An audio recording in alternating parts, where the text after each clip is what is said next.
Ladies and gentlemen, welcome to the Paper Mario 2 section of the Paper Mario Lorerun. Don't ask me to call it anything else, it's Paper Mario 2. Now, I have gone on record as saying that this is one of the best games of all time, more than once. We'll actually see if that tends to be true with the pluses and the minuses system that we like to use here. I'm very curious. We do have more lore to discuss in this game than the last one. The last game was a fairly lighthearted bit of fluff. Simple. Competent. This one, ironically, has more flaws to it, both in terms of its story and its gameplay. But I feel like it's more in-depth and more fleshed out. I've actually been asked a few times to describe this game to people who've played the first game. And the way I always do it is this is everything the first game did, but more and better. It takes all of the ideas and concepts of the first game, and it's like someone sat down and said, okay, what else can we do with that? I'll be discussing some of the specifics of that as we go through here. But you might be wondering why we're at this screen specifically. Well, some of you may not be aware that Sean is going to bed, so good night, Sean. In addition to Sean going to bed, you might be aware that we did an entire theater section on Paper Mario 2. It was the first theater one we did. It's the only one we've completed, because FF9 has been destroying my soul. And this is the save from that playthrough. And I just felt like pointing this out, because for those of you not aware, we were actually cheating on this particular save. The specific cheat we had was actually a fairly simple cheat. We had a level up cheat. You can see our experience is just set to 99. Well, the cheat would just keep it set at 99, so even any experience whatsoever would instantly level us. Now, that was the only cheat I used for that particular, for capturing the footage for the theater run. So I could basically control how cheaty we were at any given point in time. But I wanted to point this out. You may or may not remember that I mentioned that the last bosses of these games tend to be pretty hard. And that status right there, me with 1 star left and 2 HP left of my 45, that was the HP I was at when I actually managed to defeat the last boss of this game. And it just saves your status at that for posterity. And I felt like pointing that out because when I was fighting the last boss of this game, after cheating, I came extremely close to dying, because the last boss of this game does not play around at all. She is legitimately difficult, even if you're properly set up for her, unless you do one of the really broken strategies, which obviously I didn't do. I just wanted to point that out as a way to kind of lead into this, because I was trying to get the game working, and that's the first thing I noticed. So let's go ahead and unpause this, and hit the reset button. Hopefully everything works properly.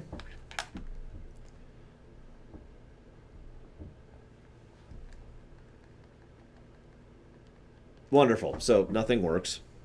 Hang on a second. There we go. Nope, we're okay. We're okay. I don't think I have an answer to you, Mind Blast. I just don't care about WoW the way I used to. So, no answer. That's my answer. Today, I'm going to tell you the story of the Thousand-Year Door. An awfully long time ago, in a strange and far-off land, a big, bustling town thrived. It was a town where all people lived happy lives, and it was said the town was very prosperous. But one day tragedy befell this blessed place. A great cataclysm struck the town and its people. Darkness filled the skies, and the earth roared and shook. It was as if the very world had come to a violent end. And in but a single night, the town sank into the depths of the earth.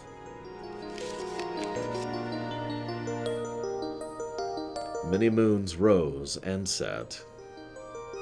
Stories of the town passed into the pages of history, and when the town's site no longer held relics of that past, people gathered at that spot and built a new town. Because why not? But word soon spread amongst the people who moved in that an ancient city lay deep underground, and a magnificent treasure rested there. Indeed, this is the tale of the fabled treasure of Rogueport.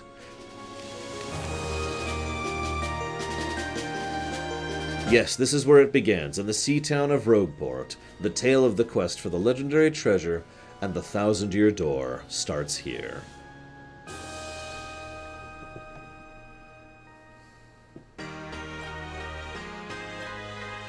Finally, I have a minute without Toadsworth watching over me. He's so paranoid! I come all the way here on holiday, only to be stuck with Toadsworth. It's so stifling. God. Once in a while, I'd like the chance to look around on my own and see what I want.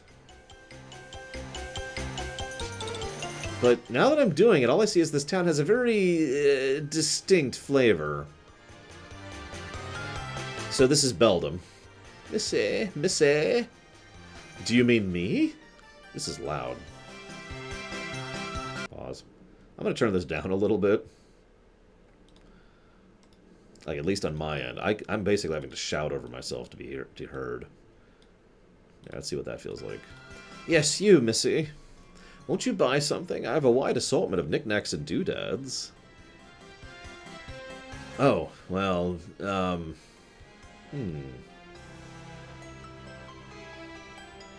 Well, that's a pretty box. What's inside it? It said this box holds a map that shows where a legendary treasure sleeps. But the box has a magic lock on it that will only open for a pure and noble heart. As you can see, it won't so much as budge if one such as myself touches it. Ooh. I know. If the box will open for you, Missy, then you can have whatever's inside. I'm sure whatever's in there is of no use to someone like me. So, Missy, take this box in your hands and see what happens. Alright, what's the harm?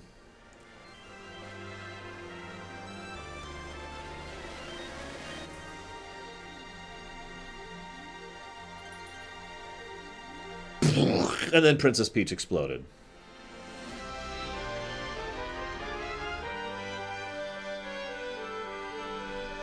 No, Berserkero. Even though this is a direct sequel, well, sorry. Even though this happens after the first game, it is an indirect sequel. There we go. Let me use my terminology properly.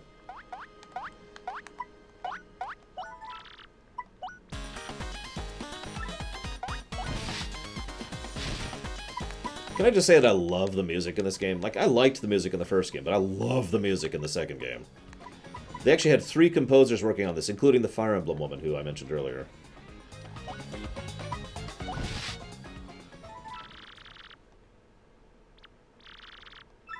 Oh yeah, 2004 was a good year for gaming.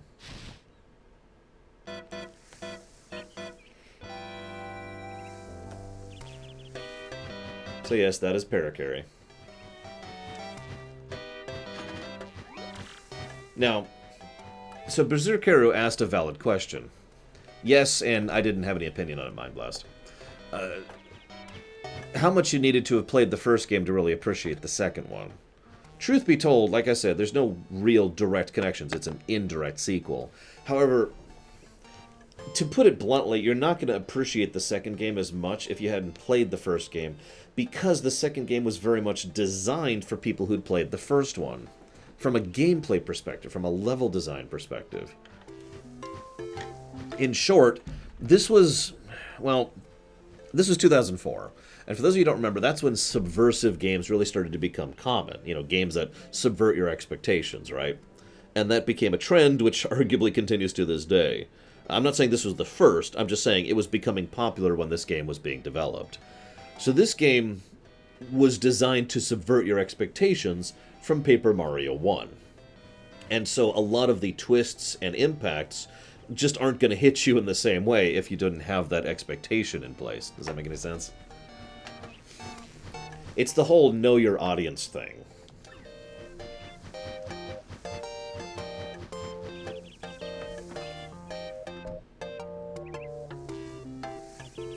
Hang on. Let's just get this out of the way really quick. Negative to gameplay. Surely there will be other negatives, but for right now we do need to give a negative to gameplay.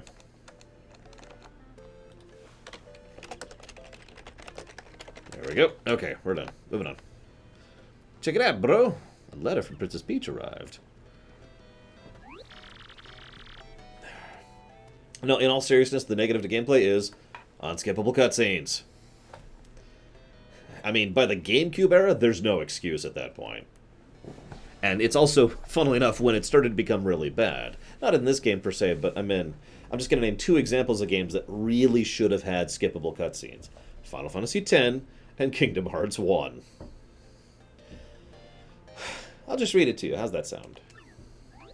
Let's see here. Hello there, Mario. I'm now on holiday traveling in the Mushroom Kingdom.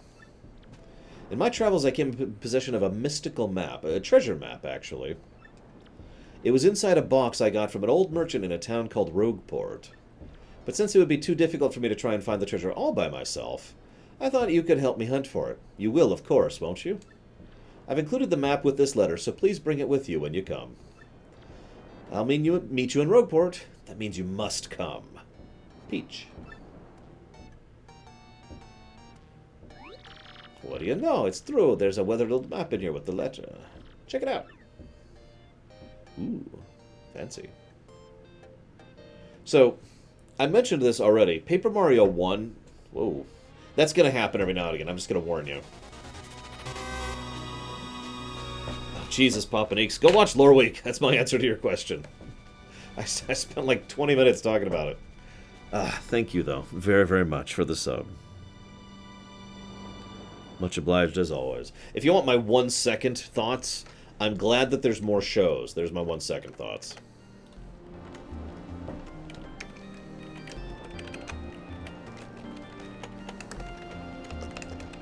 And I'm putting that towards Tomb Raider. Paper Mario 1 was set entirely in the Mushroom Kingdom, which, as I mentioned, was kind of a thing.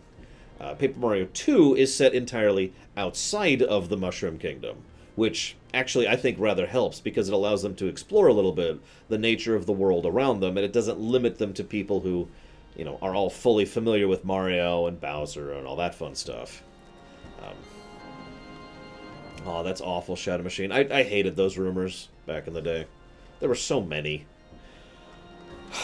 And then, of course, Super Paper Mario just jumps dimensions entirely.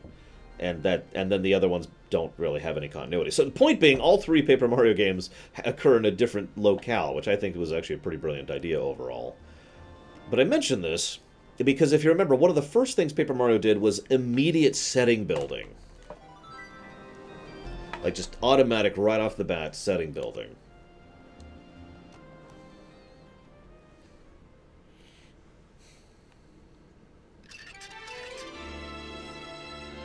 Now, you could argue this game has already done that because the intro showed off a frickin' gallows. But more to the point,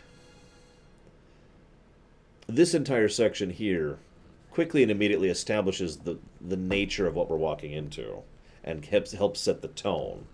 Now, what I find funny about this is a game that includes a mass-murdering psychopath, an insane, violent megalomaniac, the death of multiple characters, the actual death, eternal servitude and torment, the Yakuza, or Mafia in the English versions. Let's see, a gallows, like I already mentioned. You know, I could probably keep going. There's several horrible things in this. And some droid effect happens as well. So in other words, there's a lot of much darker elements in this story. But you know why I love this story? It never once crosses the line. And this kind of gets back to what I was talking about with the Tarantino thing with Star Trek. Because I'm not against dark storytelling in Star Trek. But I am against crossing the line, right? And I like the idea of a dark story that doesn't. That explores some of the more in-depth, more adult concepts and themes that a story can explore, even within something like the Mario, you know, the Mario setting and the Mario universe, and yet still manages to be a Mario tale. It still keeps with the tone and the overall approach. And, I mean, it also allows you to try and do something about things, to try and make things better. And you don't even always succeed, you know? It's the Witcher 3 thing, for the most part. Anyways, excuse me, sir.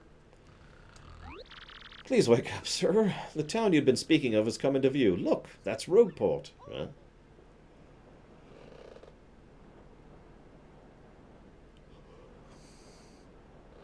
Actually, yeah, Empire Strikes Back is a good example of a dark story that doesn't cross lines. You see, we'll arrive shortly. Please prepare to disembark. Hi, Larian. I wish Huthor was here, because I'd love to hear his thoughts on that concept. But alas, Huthor has abandoned me.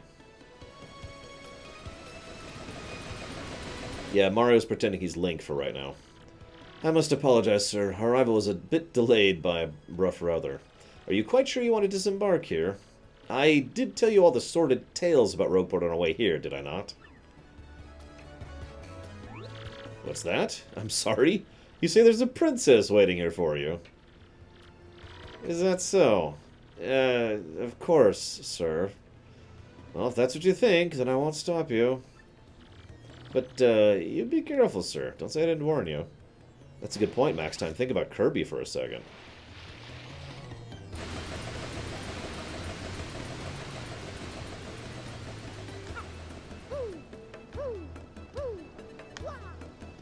I'm sorry, Hazardous. I don't mean to agree with you. Now, look at what we're seeing first. Our first real shot of the game. Stained bricks. Chunks of them are literally broken down, falling apart. There's a bunch of people wandering around. They're kind of, you know, disheveled, wearing just casual overalls. This one's got like a bit of a beard patch because he hasn't shaved properly. You know, in short, they look a little bit more... Shut up, Dakota. They look a little bit more rough than what we're used to seeing within this franchise. Even in Super Mario RPG and in Paper Mario 1, both of them, it was just like, okay, yeah, this kind of goes in the gritty direction, to put it in simplistic terms. Although those are not good brick designs, I'm just going to say. Boy, welcome to Rogueport. Bit of a nasty place, huh? You got guts coming here. And yes, we have the working class bombs. You look a little bit green, so have me a wee bit of advice. Hit that save block to save. And yeah, we get a little bit of tutorialization here from these people.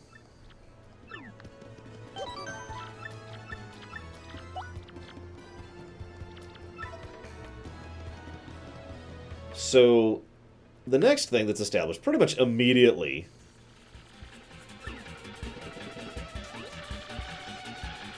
I have a quick question. How many of you liked how I voiced him in the theater? Because it's how I've always mentally pictured his voice to sound. Which, if you haven't seen the theater, first of all, you make me sad. But second of all, don't come off it, you airhead. I know it's tough for you, but don't play dumb with me. I've seen you walking around town asking for information about the crystal stars. Well, now I'm doing the asking, so be a good girl and tell us what you know. Never. Goombario's best Goomba, by the way. I suppose it wouldn't be... Excuse me, Goombella. I suppose it wouldn't be right if a sassy little lass like you met with an untimely demise. Boys, we're taking this little firebrand to our fortress. As you command, Lord Crump. We're on it. In case you missed that, he just threatened her with death. Which I only feel like pointing out because... Again, establishing pretty early on the difference in presentation and tone. This is another good time to mention that, you remember how they had the mutators on the text in the last game? Well, they do way more with that in this game. There is a lot they do with the text to just add to the storytelling tone.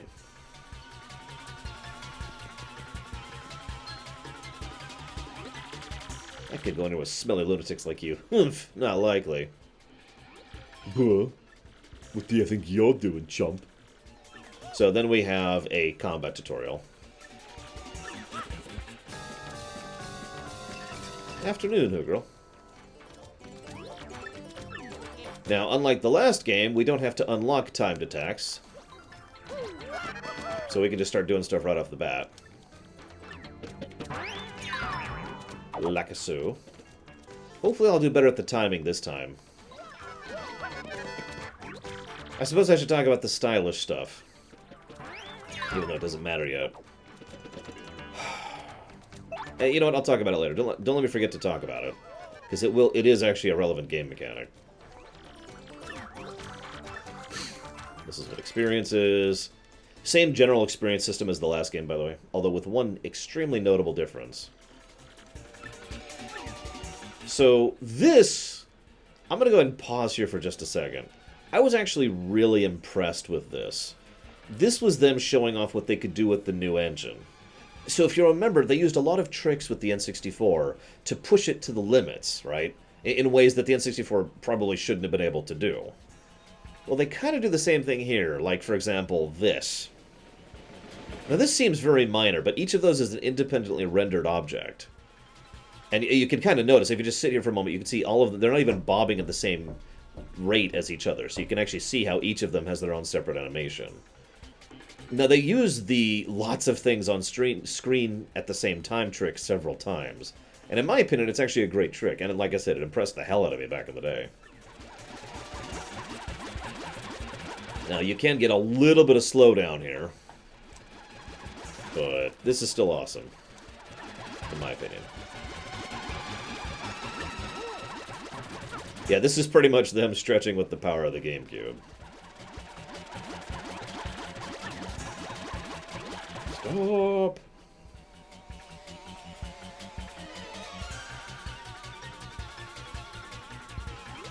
Where'd they go, huh? You, Johnson, did you see them? Crud, they bolted. I should probably go ahead and mention right now that I don't know what the X-Nauts are, so don't ask. I have a headcanon answer, but I don't know what they are for real. So there's the gallows. Funny little side note. The gallows was stayed in, but they actually cut several things from the original Japanese version of the game, which were worse? Better? So there was a outline, a chalk outline of a toad that was originally supposed to be in. There was also supposed to be blood splatters here and there. And a few other things like that, which they decided to take out. Probably for the best. The gallows, as weird as this may sound, only gets across one of two things. First, dark. Second of all, old.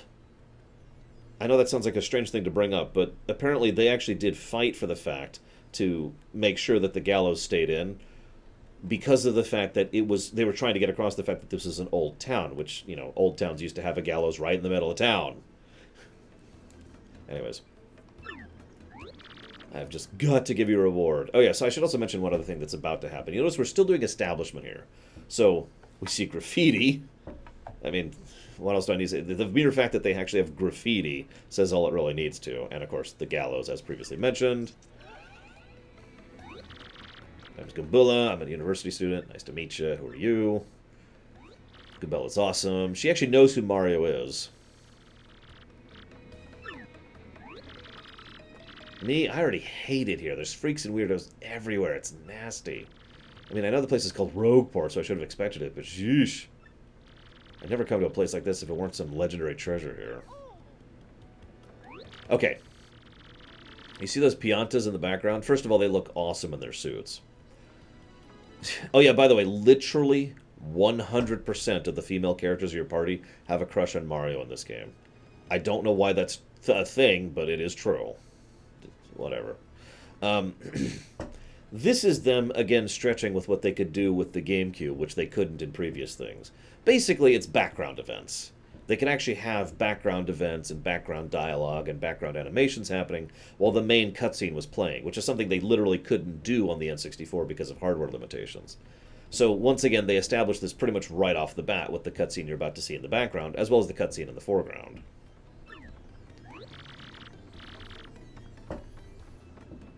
Zesty is not a part of the party, Materia Keeper.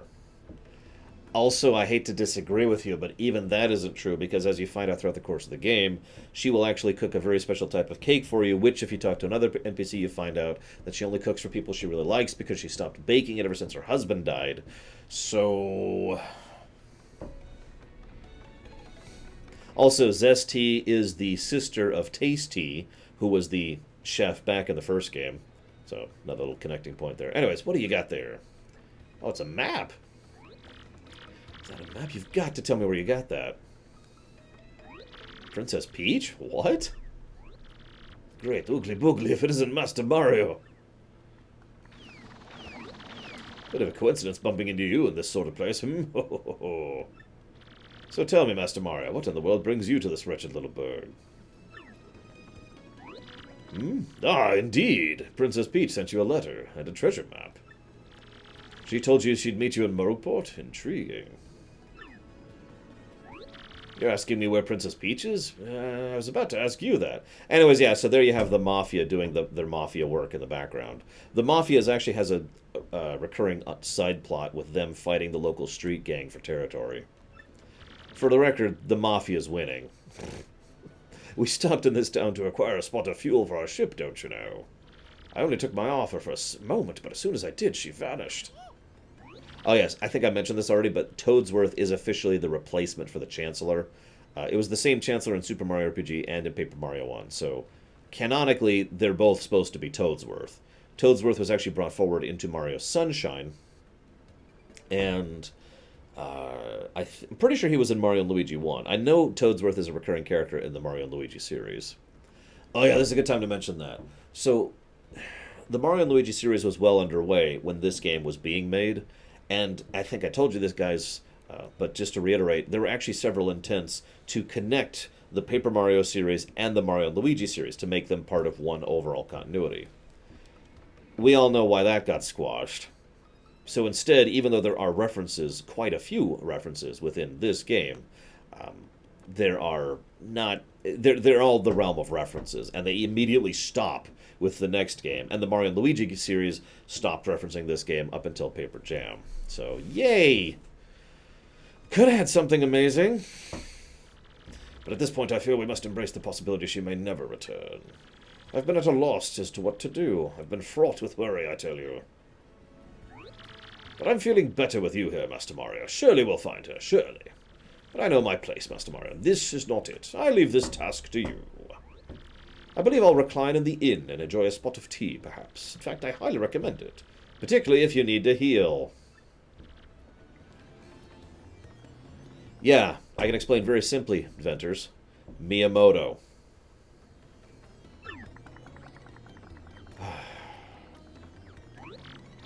Princess Peach? Did he mean like Peach, the Mushroom Kingdom princess? Princess always gets nabbed by Bowser, the one you rescue? Wait a sec, this is crazy. Princess Peach sent you that treasure map? Whoa, this is really intense. Oh, where could she have gone, do you think? You think maybe she got sick of waiting and went to find the treasure on her own? Ooh, I know. Come with me. One of my professors is here, and we'll show him your map, and we'll find Princess Peach. Woo!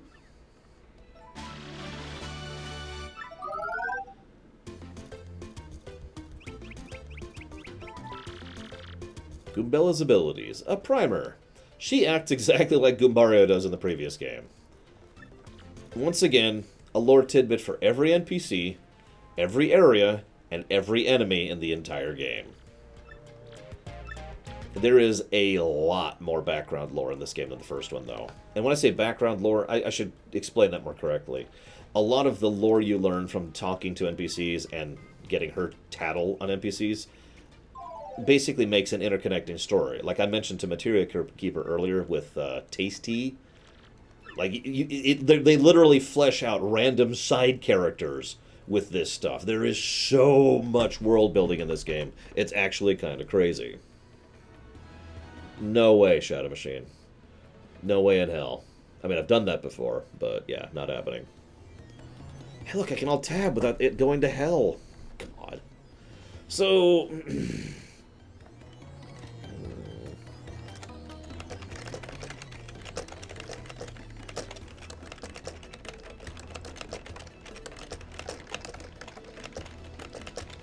So, plus to story for Tattle, for the same reason it was in the last game. Second, plus to story for the text tool, like in the last game. It's even more in this game, so, you know, whatever.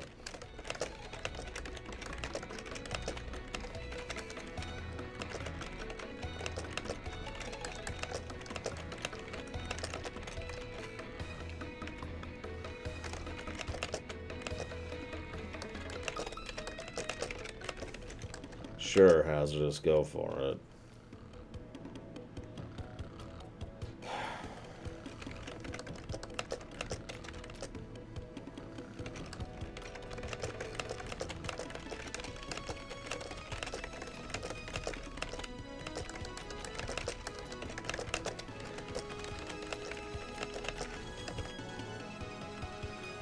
So yeah, that's 3 pluses to story, basically for the same general things that we've already talked about, and we already gave a plus to the previous game for. Text, background, and the tattle log. There we go. Sorry, I had to think about that for a second. I mean, it's possible hazardous, yeah. I mean, it wouldn't be the first time. Oh, that would be amazing, Baron. Okay, so... I don't want to give out another plus so early, but I do have to mention something. Paper Mario 2... So, Paper Mario 1 did a lot of foreshadowing. I actually already talked about that. You remember how in the very first party, it was Volcanto. And Volcanto was just hanging out at Princess Peach's castle, like you do, enjoying the feast and festivities. I mean, wouldn't you? I know you're probably already gone, but thank you very much, Volcanto. Much appreciate the sub as always. Thank you. In Paper Mario 1, there were a lot of connecting points. Like, right off the bat, you would see the garden, where you would end up having the door eventually. You could see the mayor from the Chili Village, which is Chapter 7. You could see the desert town people. You know, there was a penguin there. Basically, there were a lot of connecting points. Look, she is a great host, okay? She makes wonderful cakes.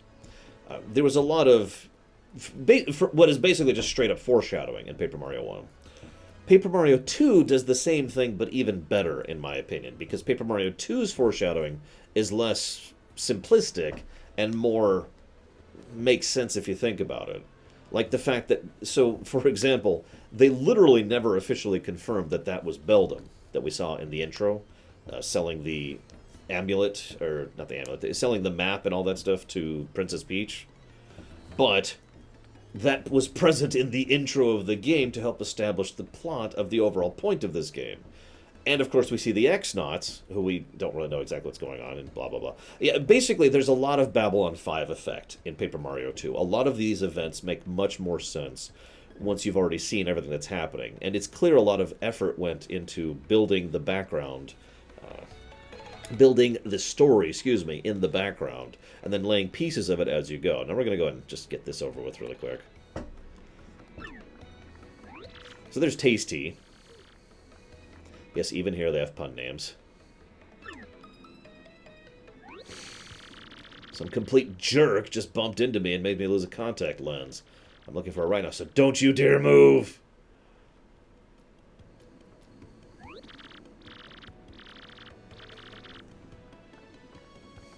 Oh, that's true, hazardous. So, I'm going to go ahead and spoil this for you. You can literally stay here forever. And she'll never find them. But if you do anything at all, you step on her contact lens. I told you not to move. Don't your stupid ears work? What were you thinking? Actually, I have, Baron. I hated them. This is your fault. I have to buy a new contact lens, but you're going to pay for it. Compensate me, Mr. Clumsy. So then she blocks the way to the western area. And yes, that was the Pianta from earlier in the background who was rushing over.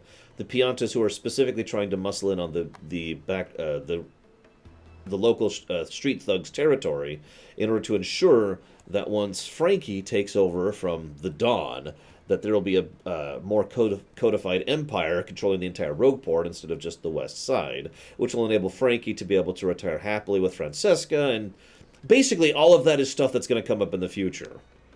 This is part of what I mean by the connecting points of the plot. All of that just from two guys who ran out to attack a dude and then bumped into her on the way out. And you'll notice how an actual plot point prevents you from progressing west. I mean, it's it's still very, invisible Wally, and it does need to be acknowledged as such.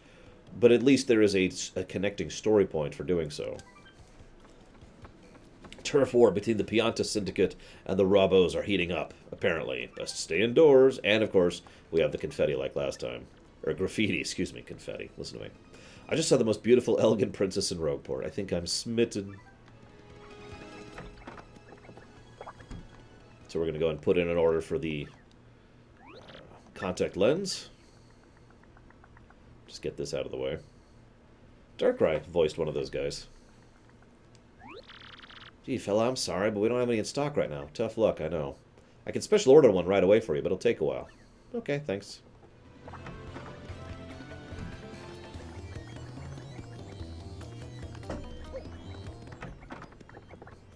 Speaking of foreshadowing, Three-Skull Captain casts his gaze, the red jewel shines and plays. It's a boom-bassa-boom festival. That is literally the clue to solve a puzzle in, like, Chapter 5 that he's just singing right here in the intro. You see what I mean about how they really planned all this out in advance? I know I shouldn't be praising it because that's what should be, but god dang it, how many games do that? Anyways, back to the whole world building thing. The inn has a leaky roof. Again, such a minor point. But I love the fact that it helps to establish, this kind of a thing within the game. It establishes the lived-in feel, as several people have already called it. You can also already do a little bit of exploring. I think it's on the left. Oh, nope, it was on the right. My bad. Knocked over trash can. Bunch of litter on the ground. The bloodstains were far more red in the original version.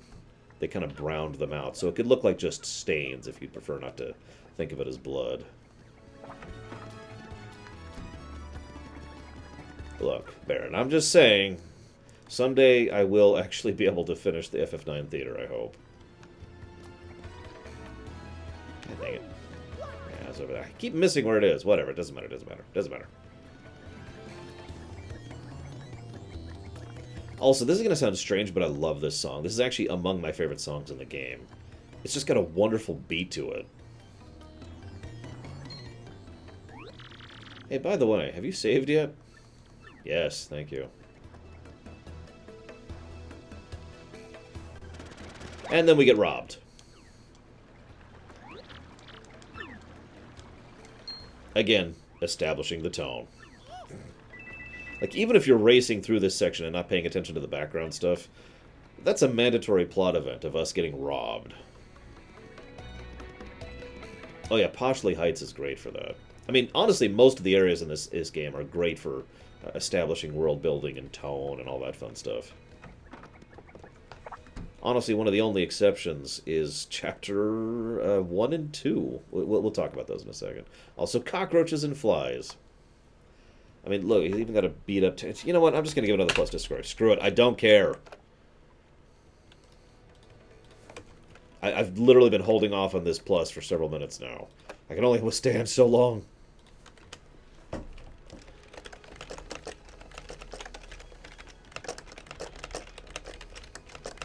This is specifically for the visual design and attention to detail in background and events and doodads and the usual stuff. You know what I mean?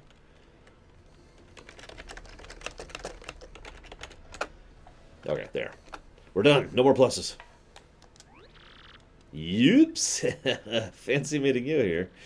You're pretty dang persistent, buddy. What a pain. Fine, fine. Have your coins back here.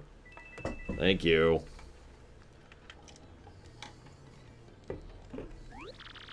Let me give you a news flash. Okay, so here's part of what I was talking about with the text. They could actually do like that wavy thing with the text, and this is new to this game, they could do it for just one section of the text, not the whole text. So in other words, they can add a little bit of tone to it. Let me give you a news flash. Even the innocent-looking people in town are thieves. So you can kind of add that little thing to it, right? I can't think of any words today. Now, they did get rid of the spin dash. Sadness. That's okay.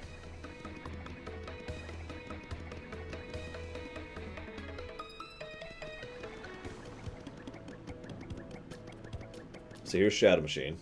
No, I'm kidding. His name is Darkly. He likes dim places. And he's done talking for now. I think he's Chapter 4? I actually don't remember the numbers that well off the top of my head. But he's foreshadowing for another chapter coming up. No pun intended.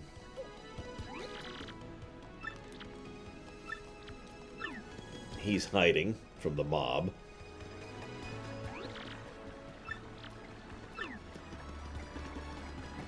so this is a fun one.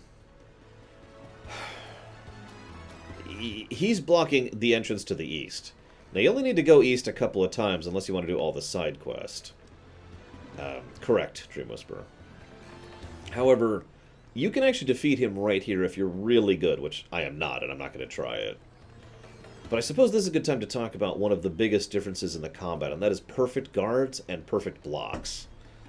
So perfect blocks is the same thing from Super Mario RPG. They just brought that concept back. But perfect guard is an extremely tight window, which allows you to literally counterattack an attack.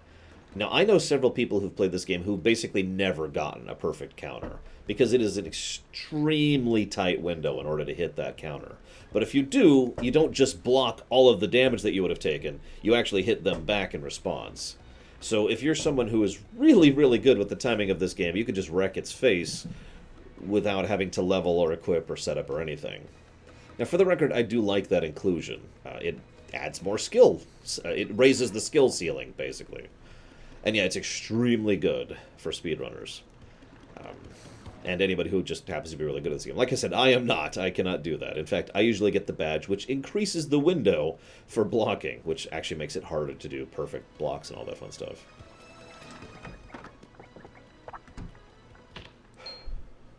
So here's Professor Franklin. Who's there? Who wants me? Ah, yes, you. Now, you, seen your face before. Yes, that face. Wait for it. Just a moment. Don't tell me now. Silence. I'll get it all right. It's not Goombriel. It's not Eliza Goom.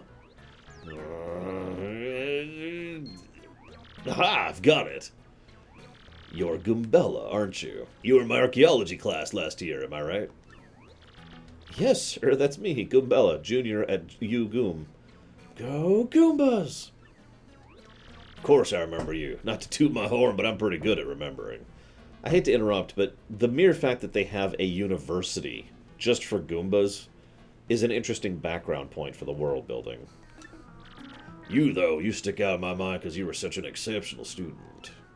And that guy behind you is... who? So it's going to be a recurring gag that no one out here has ever really heard of Mario, with only a couple of exceptions. As weird as this may sound, even though that's mostly for joke purposes, I actually like that from world-building purposes.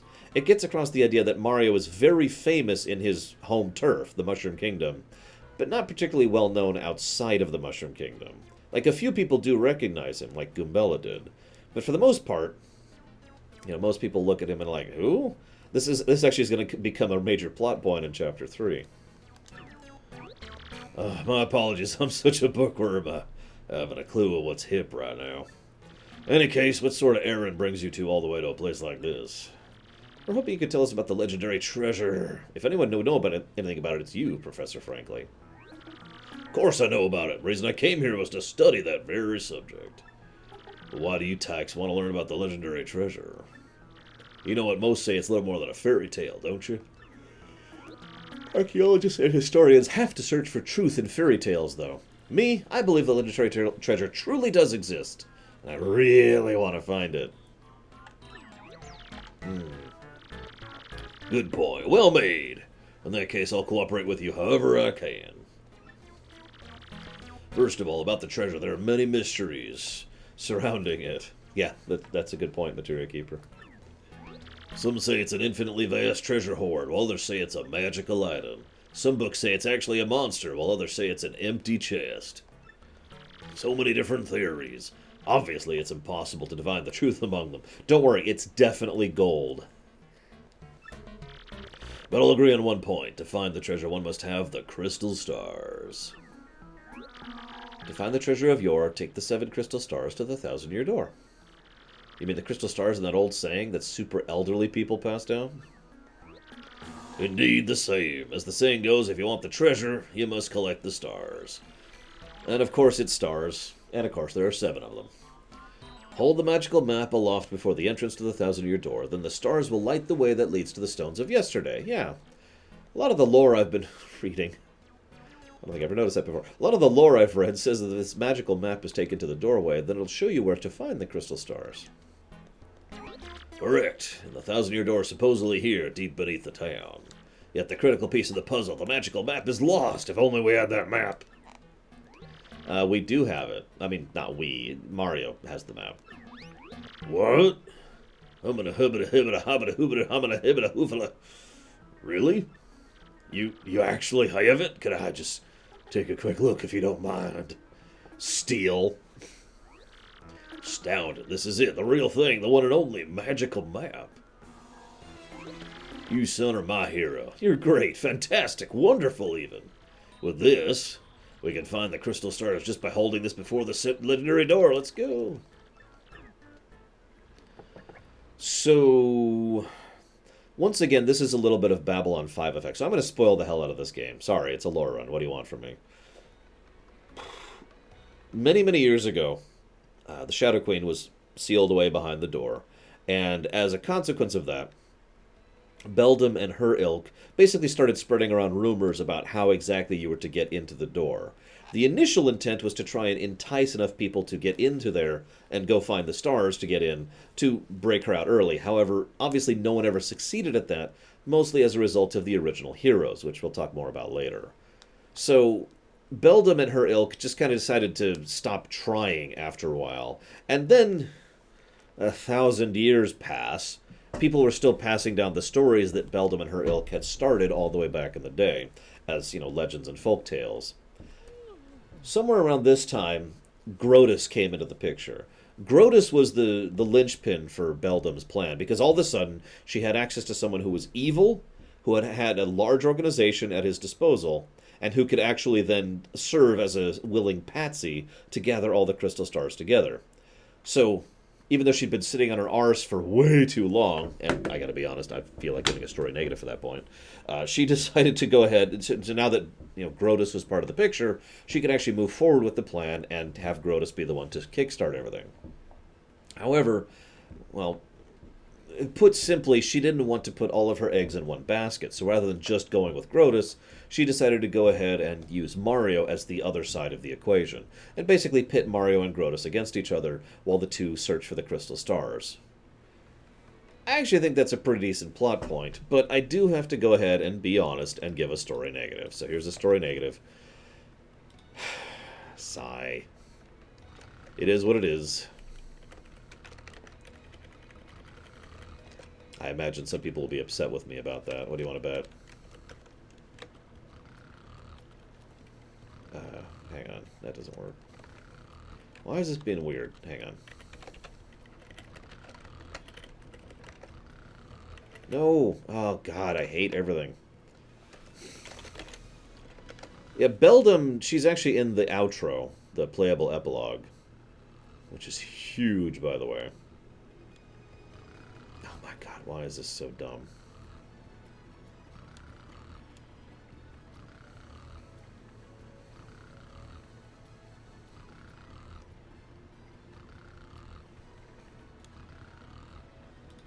There we go. Okay, we got it fixed. No, we did not, Rockhound, and we never will.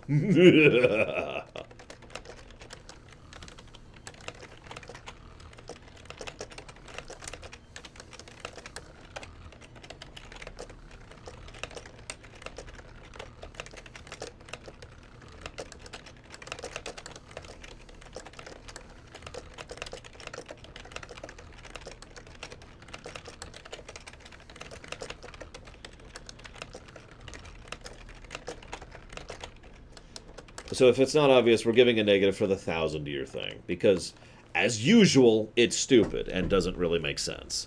And the more you think about it, the less it makes sense. I mean, picture the fact that nearby, a dragon was in charge of a castle and regularly eating locals for 1,000 years. And no one ever did anything about that in a millennia. Or how about the fact that Beldam wasn't able to find anyone to move her plans together for 1,000 years? Or no one was ever actually able to find the door or manage to get their way in for 1,000 years, and so forth and so on. I mean, you get the idea, right? So, as per usual, blah. Yeah, like 300 years, even 100 years would have made a substantially larger amount of sense, but I guess the 100-year door doesn't have the same ring to it. Anyways.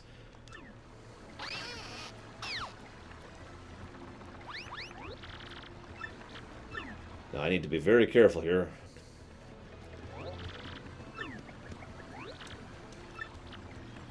I do know how action commands work. I do know how action commands work. Okay, we're okay. If I screw up skipping that tutorial, it is a long tutorial, and I do not want to see that tutorial. Yeah, they do mention that the seal on the door has actually weakened over the last millennia, but that's it. So, crack in the wall. We'll get a bomb character much later.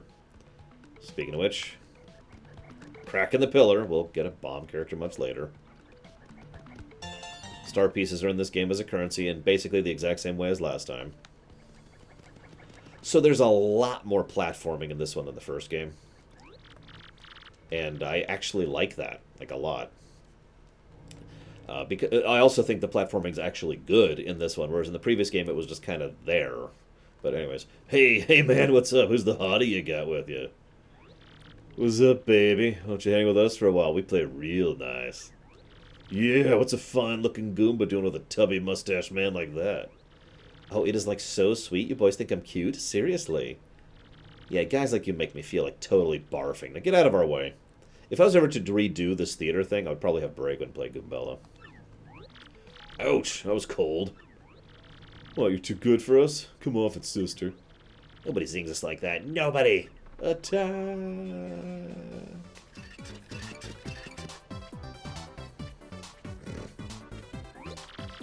So,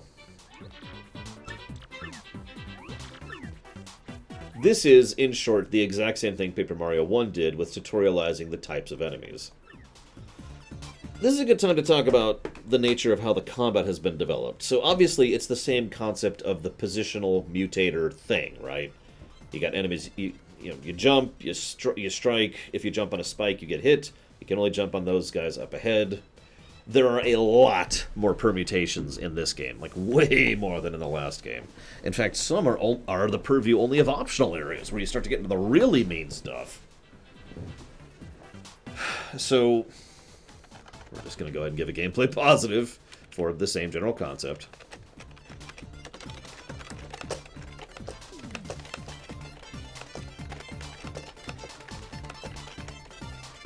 And I should probably give a plus for this.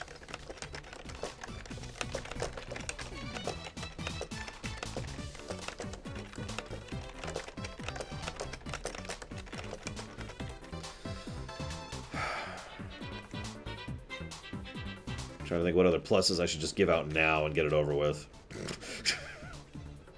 Hang on, let me look down at my Paper Mario 1 thing. Yeah.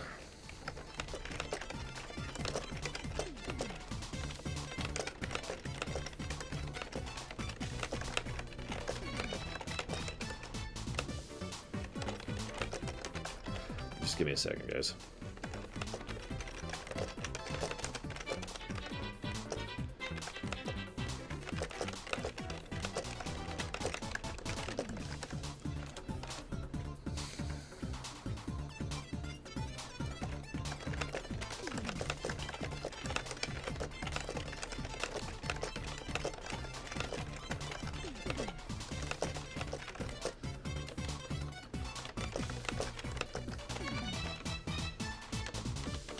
Okay, I think that's all of the initials. 1, 2, 3, 4, 5. So those are pluses for positional system, the leveling system, the power progression curve, the difficulty curve, and the reduction of stats. All stuff that was also present in the previous game. I want to mention one quick thing about the difficulty curve. If you remember, we mentioned how in Paper Mario 1, the difficulty curve was mostly smooth with a few bumps in overall difficulty, and I was pointing that out as we went through. This game is actually far smoother of a difficulty curve. There's no jumps or spikes or cliffs in difficulty in this game, unless you count the last boss, who is very, very difficult. The only possible exception to that is the optional bosses, which there are more of, and they are much meaner in this game. So, even more praise for the nature of the difficulty curve. So, it's also more interactive than the previous game. You know, in the previous game, a lot of options were just you choose the menu option. Here, the QTE thing is present in basically everything you do. That's a Goomba. Yeah, I'm one of those, if you haven't noticed. It says here, Goombas are the underlings of underlings. That is totally rude. Their max HP is 2, attack power 1, defense 1. Now, you'll notice that by putting Goombella in front, she can actually be attacked now. Now, she isn't being attacked, but she could be. It increases her possibility of being attacked. I don't know if this deserves a plus or not, but it is a noticeable difference from the previous game.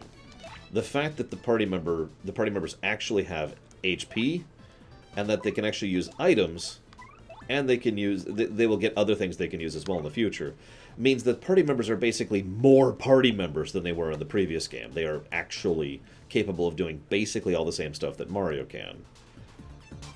And of course, because they have HP, they can be knocked out or defeated and blah blah blah. And there are also partner-specific badges in this game.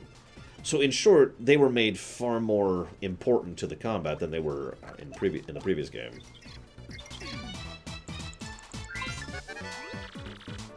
That's a spiky Goomba. Spike-headed Goomba. What a creative name. The addition of the spike means you'll hurt your own feet if you jump on it. Duh.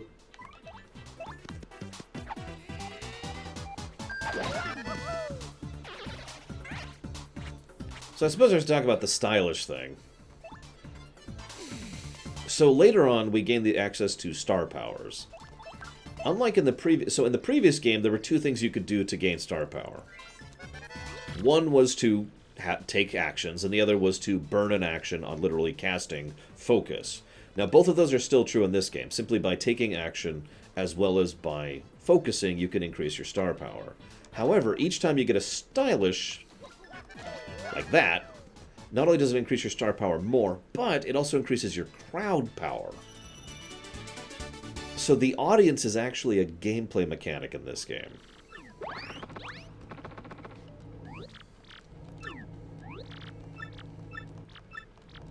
Which I suppose I'll talk about more later.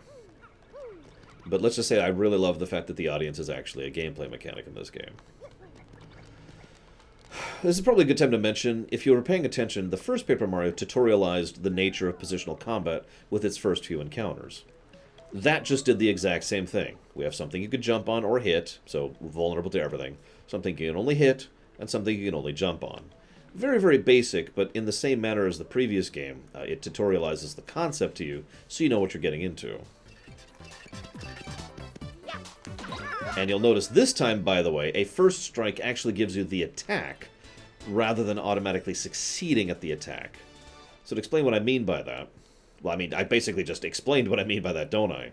I was able to defeat that enemy with a first strike, which in my opinion actually is great, because it rewards the skill, but it also enables you another tool to bypass trash encounters.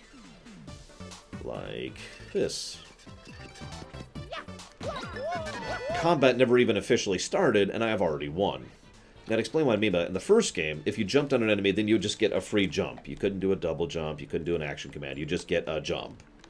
In this game, you actually gain the attack command of doing a jump. Thus, you can do a double jump or a triple jump or whatever, based on whatever you have equipped at the time. So, for example, if I hammer an enemy, I can actually do the full thing and get the hammer attack and win instantly. Oh yeah, the terrain can affect you in combat as well, although that's usually a random thing and not really a big deal. Oh, that's gonna weird me out. Okay, you hear this sound effect? That's the sound effect I have set to when my sister texts me. That's gonna seriously wig me out. The audience thing doesn't make any sense in lore, no. Like, basically not at all. It's probably one of the biggest examples of story and gameplay segregation in the game. It's just them being meta. Let's just go ahead and say what it is. Oh, hey, it's a Puny. Hi, Puny, or he's gone. Okay, whatever. I'm sure he won't matter for Chapter 2.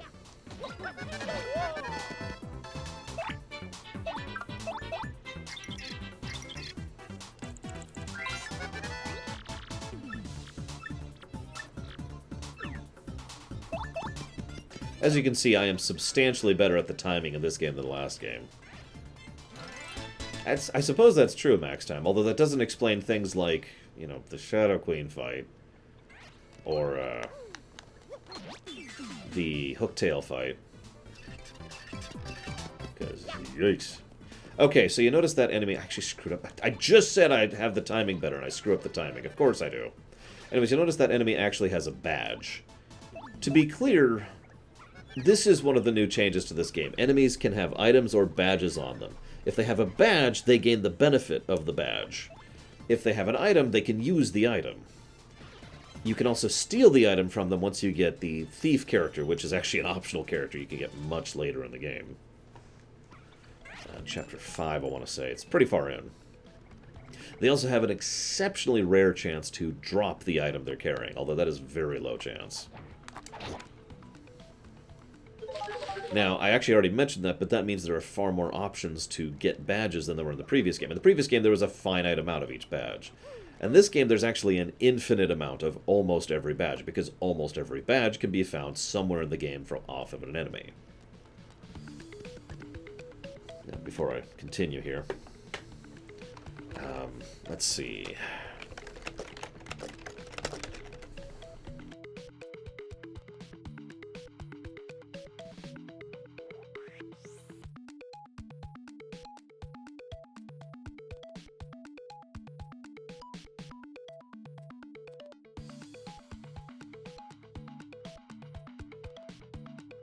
Oh yeah, voicing these guys absolutely destroyed my throat. Holy crap. That was not fun. I'm going to move this over here. There we go, that's better. You know what, this isn't even working. Let's just... Why is this so dumb? You'd think it wouldn't be that hard to be dumb. Or not dumb, I suppose.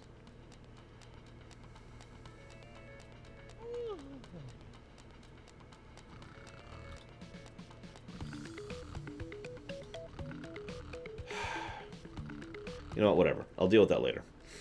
Okay, so let's see here.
Give me just a second here. I'm giving out many positives.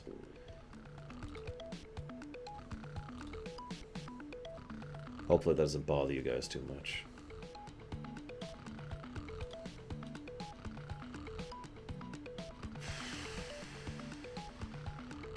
Honestly, most of these positives might actually be expanded into multiple positives in this one. Because it's some of the same basic options from the first game, but just better, and with more depth to them.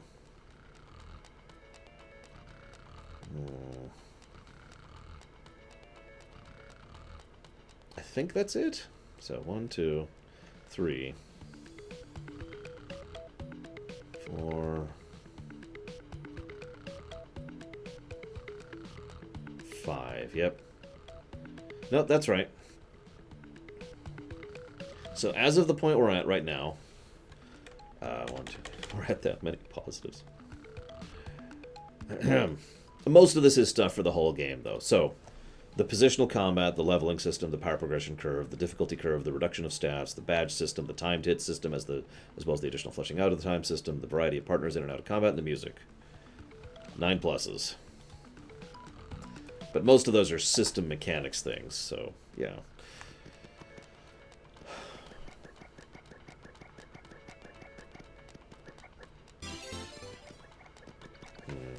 I think it likes me being over here. Let's try this. See if this works a little bit better. That's better. Sorry, we're getting a little bit of stuttery there.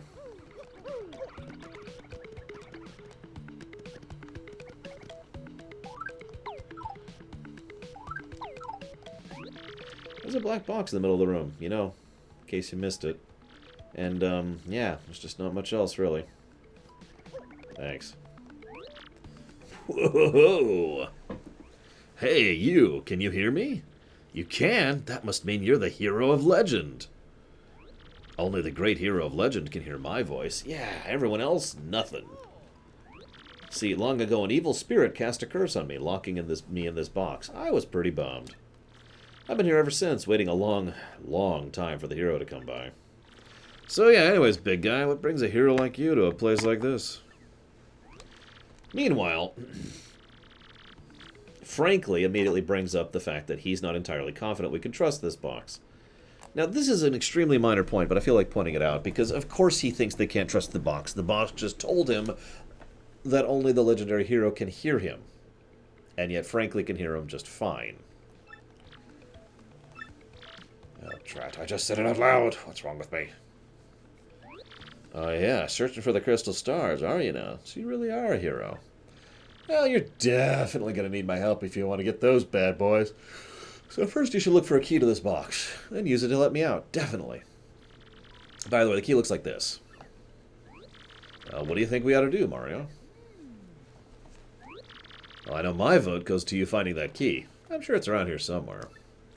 Come on, being stuck in a box is no picnic. I'm counting on you, oh legendary great hero. Can I just say that this is actually probably my favorite story point of the entire game, is the Black Chest Demons. And I mean that sincerely. With a little bit of reverse engineering, we can figure out who each of these was back in the day. So I'm going to spoil the heck out of this, please forgive me. Back in the day, the Shadow Queen, the main villain, was opposed by legendary heroes who we learn a little bit of details about. Each of them managed to defeat the Shadow Queen and seal her away in her own palace, using her own power against her, the Crystal Stars, which I'll talk more about later.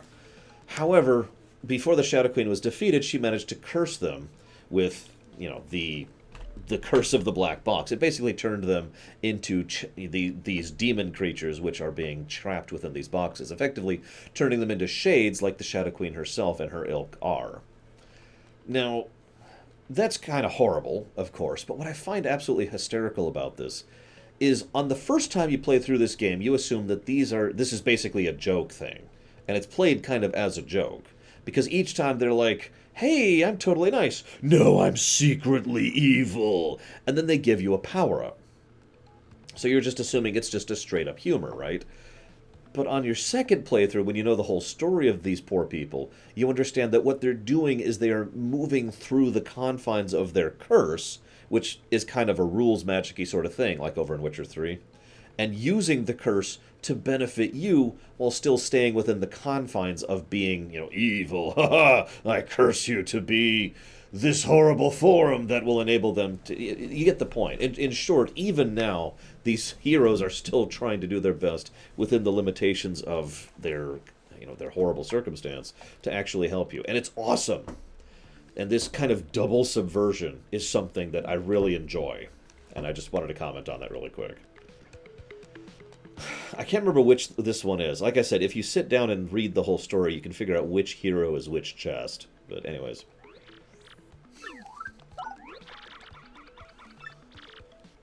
Yeah, actually, that's a good way to put that, Zachariah Jebediah. The LTTP thing. God, I killed my voicing these. Boy, did you fall for it. I burned you. What, you think I was going to help you? Instead, I'm going to spread a little of the suffering I've endured in that stupid box. Yeah, sorry, but them's the breaks. I'm going to cast an evil, terrible curse upon you. Boogly woogly woo. Enjoy that, curse sucker. You got what you deserved. From now on, if you press Y in certain areas, you'll turn into a paper airplane. Trembling yet? Suffer the rest of your days under my terrible curse. Oh, I can't help but chortle, you're doomed. But this curse is pretty rough, so I guess I owe you to explain it. Ready? If you stand on an airplane panel like this one, it'll tutorialize. Tutorial, tutorial, tutorial. tutorial. Worst part of this curse is you must tilt left and right to control yourself. I guess if you got good at it, you might fly a long way, but that's the only good thing. So be honest, isn't this curse just about the worst thing that's ever happened to you? If you press B, you might return to normal. Maybe. Farewell, foolish fool.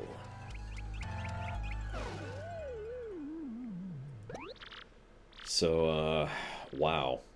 Just, wow. What was that guy's beef? I'm sure it's nothing.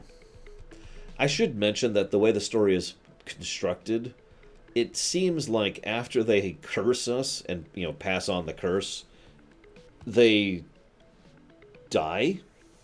But I don't mean that in a bad way. More in a they finally get to die kind of a way. You know what I mean?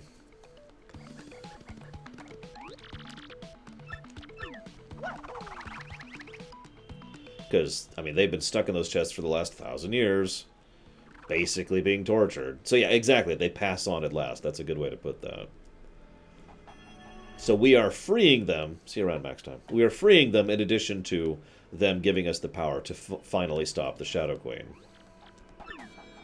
And in typical JRPG format, the last batch of heroes was only able to seal away the evil. We will be permanently destroying the evil, which is an incredibly common story trope, to the point where it's just kind of silly, but whatever.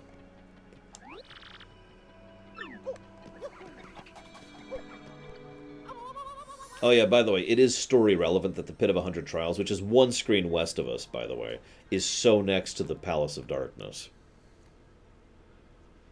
Like that's a relevant thing. So I suppose I should mention that, but we'll talk about the Pit of Trials when we get there. All you need to know right now is that it was a dungeon for the Shadow Queen back in the day.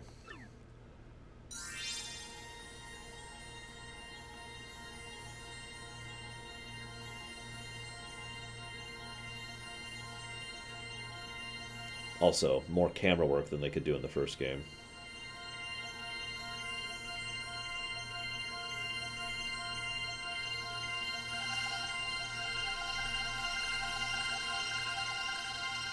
So this is the advantage Beldam gives us. This really is a magical map. It quite literally will show you where a star is at any given point in time on the map.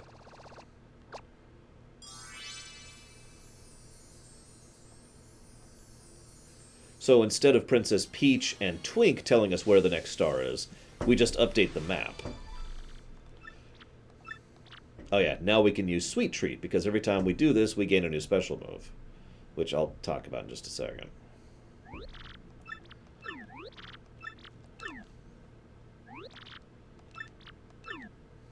Oh yeah.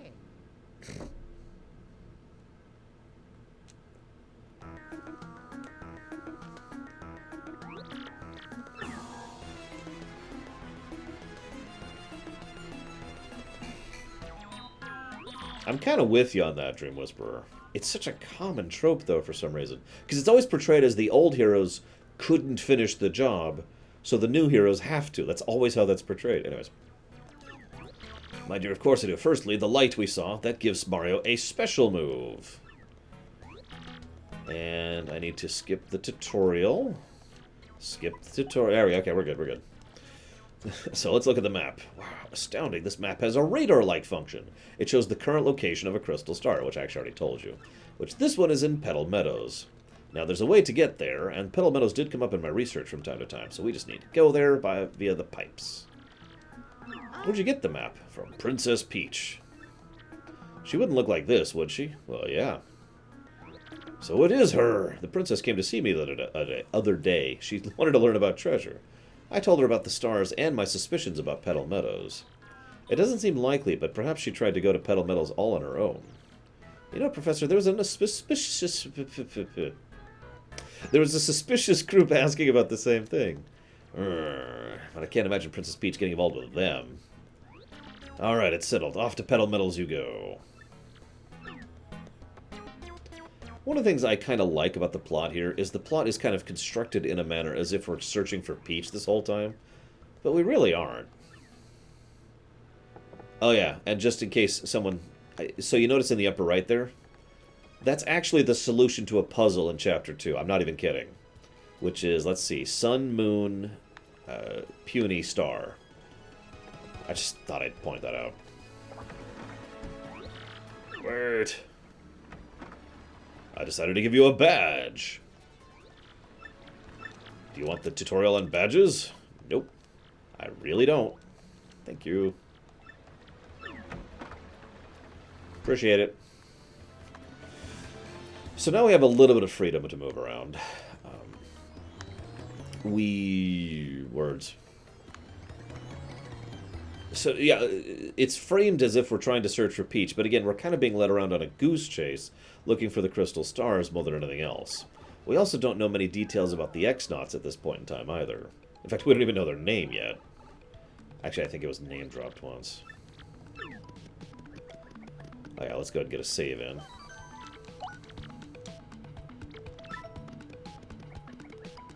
So I mentioned the increased amount of platforming. This game is a little bit more Metroid-y than the previous one, in the sense that you end up going through the same general areas multiple times, but each time you go through you have new abilities or new access or whatever that allows you to do more.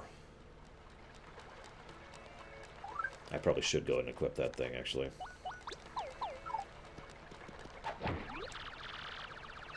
Ouch, that hurt. Why are the bloopers always in the sewers?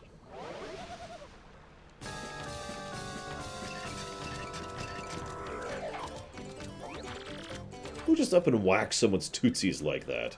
Somebody with some serious moxie, that's who. Would you look at that? It's some saucy mustached guy. He's in for a world of hurt. I'll give him a taste of the old tentacle trample. Yes, I know how... Yeah, that's great, that's great.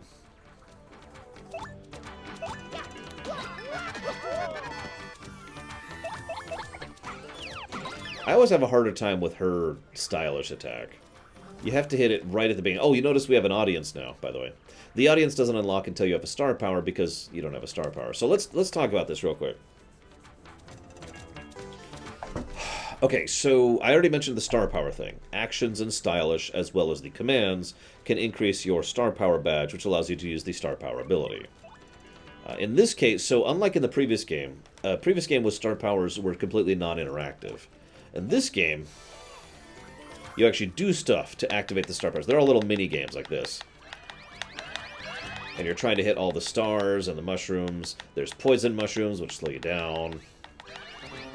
Now, the downside of this, and this is going back to the QTE thing, is you can actually completely fail these, to the point where you get nothing from these. But they're usually relatively easy, and that's actually a really big heal, especially at this point of the game, given how early you get it. Now, the amount of audience members you have determines how much star power you get for certain actions. So later on, you'll be getting like a full circle of star power just for a single turn of actions. But early on, we have 2 people in the audience, right? At certain points in the game, the audience size increases from, I think, 25 to 50 to 75 to 100, I think. I actually don't remember the exact number, so please forgive me. Next thing to mention is you may see those 2 star cards in the upper right there. Every time you succeed at a nice attack, in other words, every time you do a successful action command, which I just failed at, of course. Hang on, let's try that again.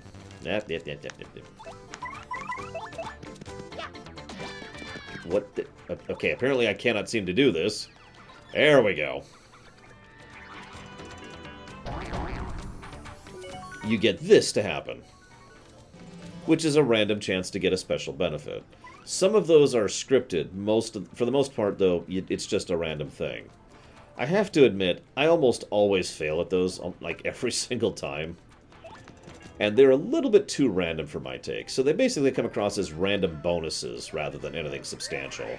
Oh yeah, by the way, each special attack has its own separate stylish timings. So you notice that had a completely separate stylish timing than the... God dang it, than the previous thing. I should also mention you can lose party members if you do the action commands incorrectly. Like you hear the person going, that means the audience members are unhappy with your performance. But the more stylish you are, the more party members you tend to get. So in short, you are both rewarded more and penalized more for how well you do at the action commands. Like I said, this is going to be part of an ongoing trend throughout the Mario and Luigi series as well. That's a blooper, and a really humongous one, too. Ew, it's all slimy. I just totally can't stand slimy, icky, nasty things. Gross, gross. Max HP 12, attack 1, defense 0. Attacks with tentacles and ink, which you damage both its tentacles and falls down, and then it's attack time. Poor blooper.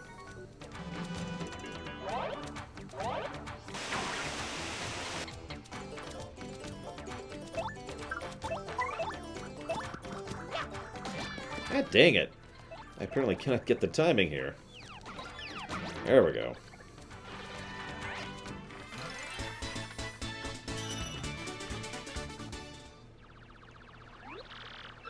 I also have to admit, from a completely personal perspective, I really like the stylish attacks just because they're fun to do.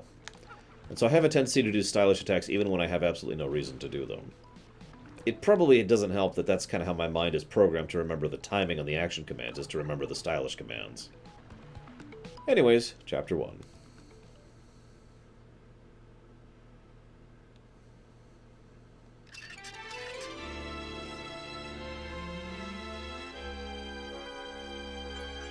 The Castle and Dragon.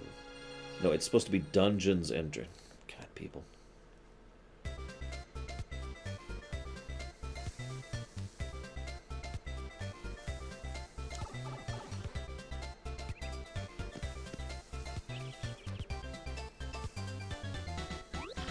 Well, here we are. Petal Meadows, where folks say a crystal star hides. Here we go. Start of our adventure. See you around, Bregman. Hope to see you back by the time we get to Flurry.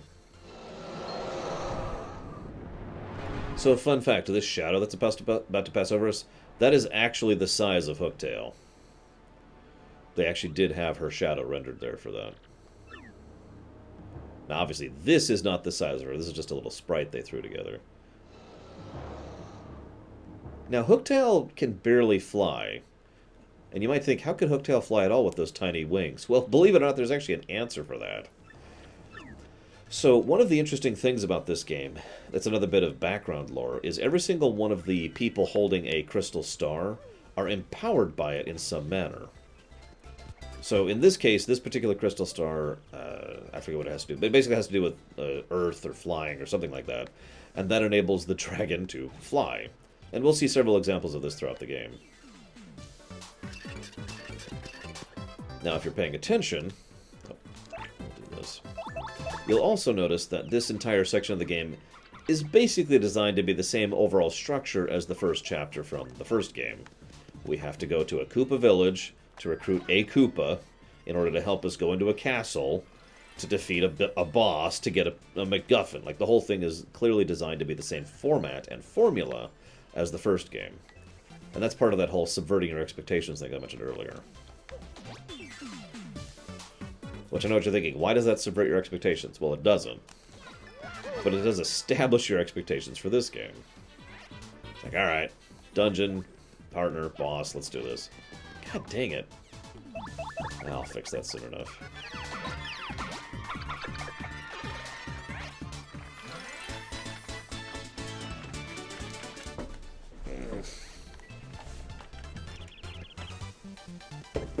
Now, I do need as many coins as I can get in this game. Unlike the previous one, I actually have a lot of uses for coins in this one.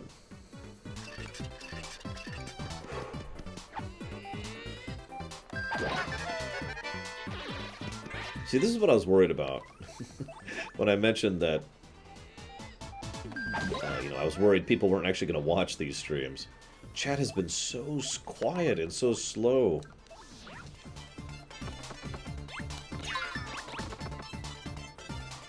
But yes, you're absolutely right, Alex. They have to establish, then subvert.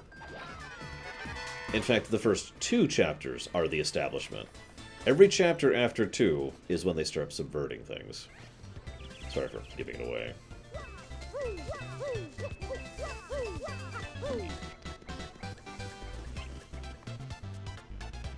Okay, so a better question, Shadow Machine, would be who's my second favorite companion in this game? Which I also ask you the same question. You'll notice, by the way, once again, that there's 1 or 2 enemies, and occasionally 3 per screen, following the same approach to trash as the first game. And given the fact that you can actually kill enemies even quicker in this game than you could in the last game, with the first strike thing, you can see how they're really de-emphasizing trash in this one, which is good. Funnily enough, they also emphasize bosses far more as well, because each boss has a greater variety to its overall approach and tactics. Damn it!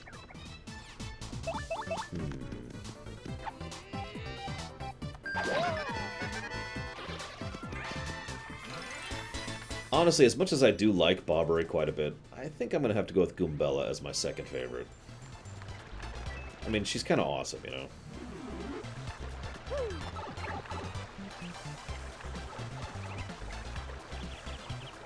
And of course, she's a source of a tremendous amount of lore, and how could I say no to that?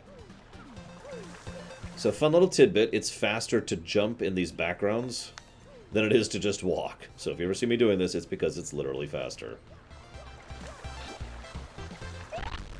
So yeah, this is going to happen every time this happens, just whatever. I knew this was coming. This happened during the theater stuff too, so... yeah. It has to do with how they render the 3D flip animation thing.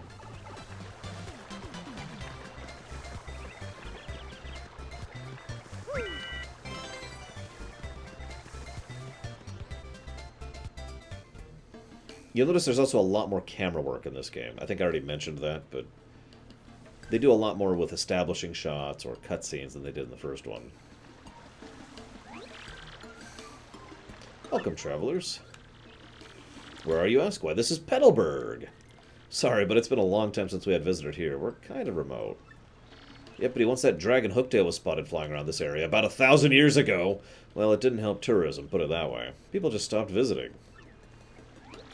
Dragon? Hooktail? That must have been the huge thing we saw earlier, Mario. So it's called Hooktail, huh? Ooh, scary name. Pfft. Anyways, Green Boots, you ever heard of these things called crystal stars? We're on this quest for them.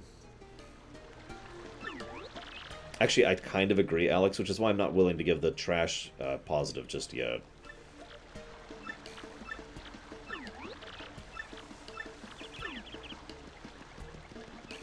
So you'll notice that Petalburg, once again, kind of does the immediate establishment thing. Very bright colors, very primary color palette. There's butterflies. Peaceful, nice, happy village. With nothing wrong with it at all. And this random guy. General White. Sorry, he's Russian. I am General White. I'm not going to do a fake Russian accent. And I am a babam, and I have lost my hopes and dreams. I live in solitude always. I said I wasn't going to do it. I must apologize, but I ask that you leave me alone. That's General White, the babam. I guess the white babams are pretty rare. He has a cool mustache, too. He might even give your lip fuzz a run for its money.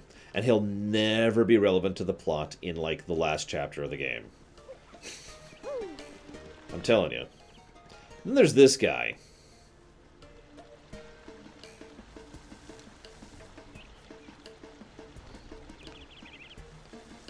I don't know anybody who actually likes this guy. Ah, bonjour, mademoiselle. It is a beautiful day, no? No, not you, Monsieur Mustache. I am speaking to the lovely little cabbage behind you. What do you say, my pretty? Abandon this dullard and come away with moi. Ew, are you kidding? Ew, nice wig, you disco wannabe. Take a hike, bozo the dork. Oh, sacre bleu. Such brutal honesty. Such a sharp tongue. Well, I retreat for now. If you change your mind, Sherry, come find me. What a total sleaze. Let's go somewhere else, Mario. It probably is Zachariah. So yeah, there's actually a term for this trope, and I forget what it is, but it's the kind of person who, like, throws themselves at women and also has no success with women. Like, even Edgar in FF6 has that trope, that character concept. So I know it's an older concept. I just don't know what it's called. It's this guy, huh? It grosses me out just being near this weirdo. Alright, fine. Whatever. His name is Dupree. He's this icky guy who tries to sweet-talk everybody. There, no more.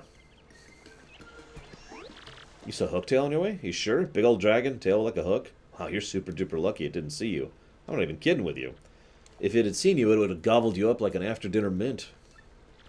Must have been stuffed or thought you looked gross. Anyway, you were lucky. Hey, what's up?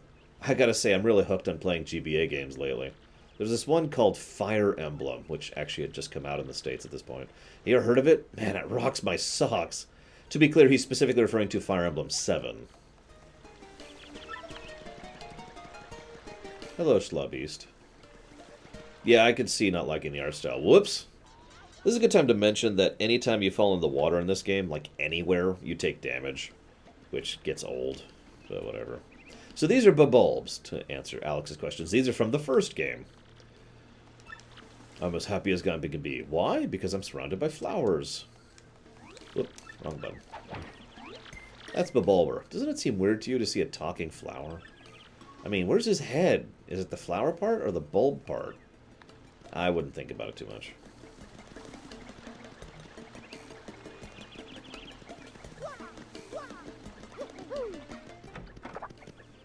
So here's a Princess Peach fan. You can tell because he has 5 pictures of her. Look at that. 2 posters and 3 on the shelf. Jesus, dude. Well, come on in, I guess. Door's open. Oh, Hooktail? Yeah, it lives at the top of that old castle beyond this hummock. Have you heard the rumors? They say a lot of treasure is hidden in that castle. Scores of people have gone in search of it, but not a one has returned. So what do you think? You getting scared, huh? No. Which is funny, because there are a lot of dead people in that castle. I'm not even making that up. Another bulb. This village is very nice. Clean water, clean air. It's delicious. But this foul Hooktail, it's made everyone forget their fortunes. How sad. This kind of irritates me. They all talk as if Hooktail is a recent addition to the castle, even though he has been here a bare minimum of 10 years. Whatever. He's been so forgetful lately. I'm actually worried my old Gipper may even forget my face one of these days. Nah, he'll never forget your face. She, sorry, yes, she. Sorry, they never actually establish Hooktail's gender when in Chapter 1. Hooktail's just there, and they never say he or she. And then much later on, we find out that she's a she, because we encounter her sister. And it's like, oh, okay. Anyways. Hey, hey, hey, it's us, the Happy Wanderers, the Traveling Sisters 3. To be clear, this is supposed to be the same trio from the first game. This village is famous for its clean water, clean air, and one more thing, that big bad Hooktail. Can't wait to see it. Okay, now you're gonna make me look stuff up. God damn it, I hate gender sometimes. Ugh. Doesn't help that this is a game that has Vivian in it. Which, by the way, I am going to refer to Vivian as a she, because she wants to be called a she.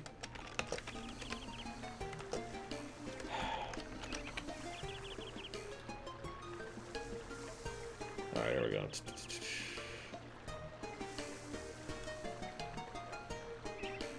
Okay, apparently Gloomtail is a he.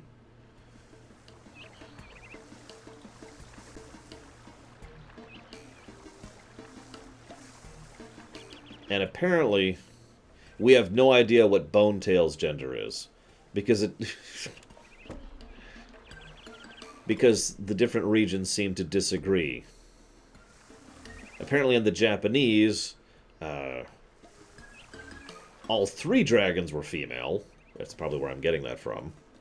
But then in the English, Bonetail is mentioned to be a he. And however, in German and Italian, Bonetail is a she.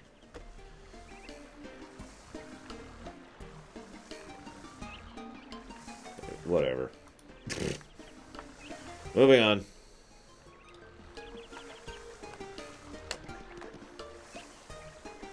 What am I doing? Right. I'm going over here and talking to her. Koopiku or Cootie-Coo. It is Koopiku. I was right the first time. Nice to meet you. Oh my gosh, that hat and them overalls and that magnificent mustache. You're Mario, aren't you? I've heard tales of how strong you are. If you're here, that means you're going to challenge that monstrous Hooktail. Oh, if only Koops were as brave as you. Yeah, but Koops is pathetic and terrible and awful and horrible. And nobody likes him, and nobody loves him. I'm just kidding. Koops is awesome.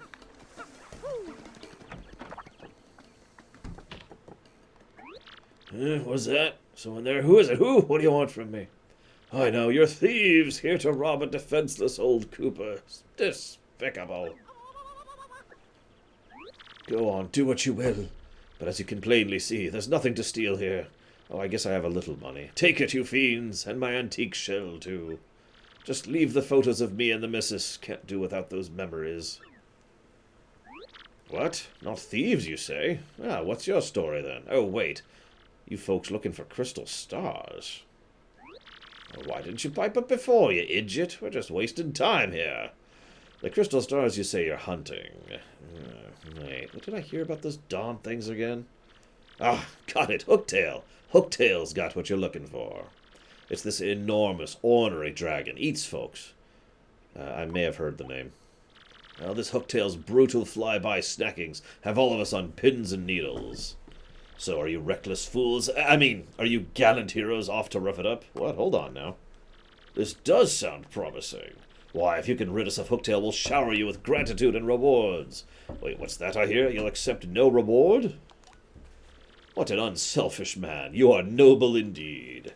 Yep, a good egg. Now, what did you say your name was again? Murphy? That's a fine name. Yes, a fine name indeed. Well now, Murphy. I appreciate that, Murphy. They are nice eyebrows. Now listen up. If you're intent on going to Hooktail's Castle, find the secret pipe near this village. You'll need the key to go to the Shwonk Fortress. Go do this mini-dungeon. Okay.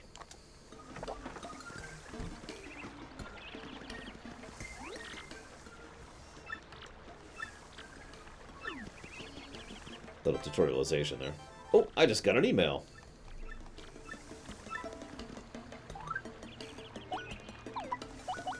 So yes, your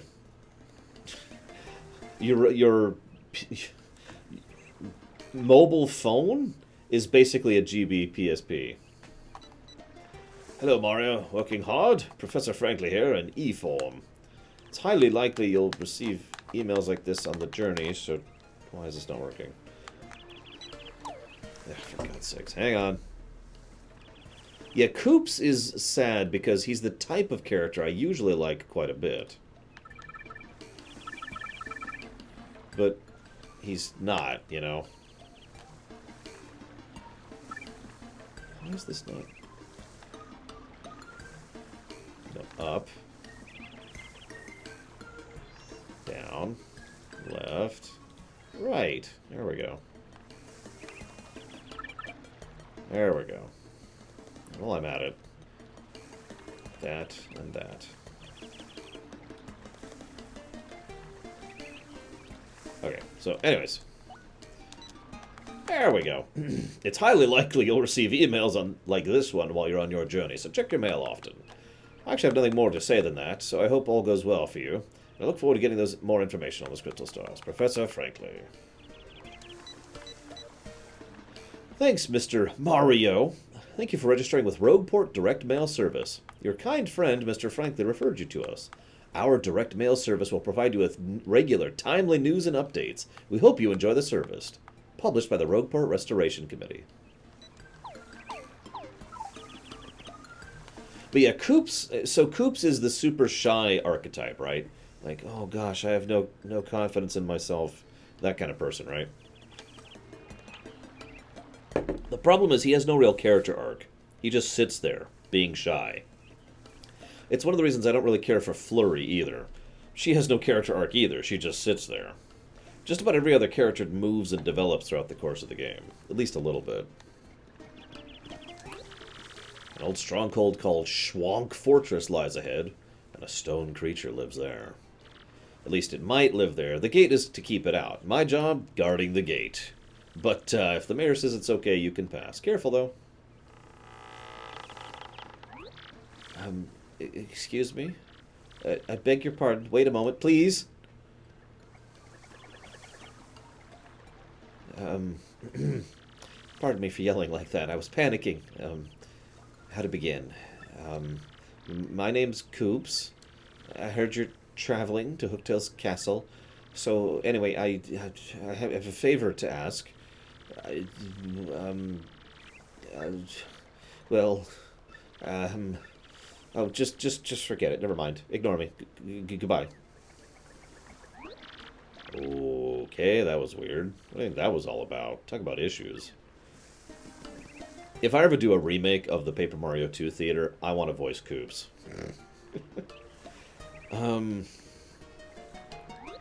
That's the gatekeeper of Petalburg. He's super dutiful about guarding the gate. But I bet he'd totally run for cover if real monsters ever showed up here. I just get a feeling about him. Goomba's intuition. So, this is still doing the establishment thing I mentioned earlier. This is very much part of the 3-act structure thing I mentioned a few times back in Paper Mario 1. The first act was getting to and going through Petalburg. The second act is this little mini dungeon area with very weak enemies, with a couple of things to help establish how the combat's going to go going forward. And then the third act will be the dungeon itself, the castle. However, you'll notice that each of these acts is substantially larger than the acts in the previous game. Which makes sense, this whole game is larger than the previous game. That's a Koopa Troopa. They've been around for forever. Gotta respect the longevity. Their shells are hard, but you can do this and defeat them.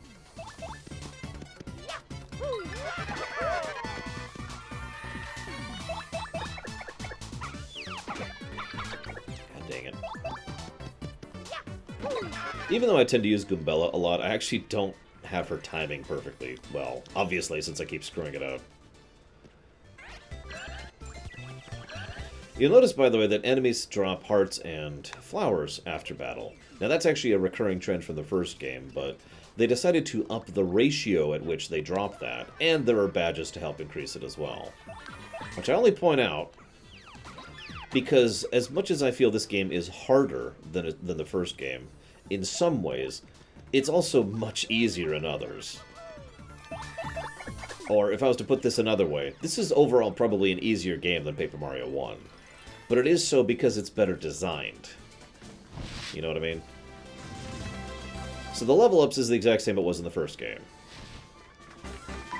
HP, MP, badges. We're going to be leaning heavy on badges in this one.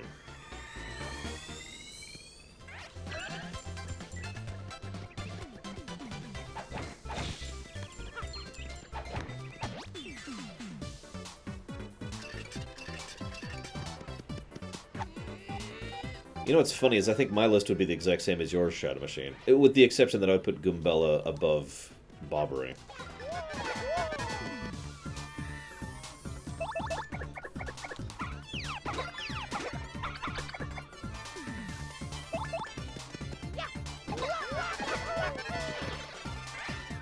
Well, we have cheats.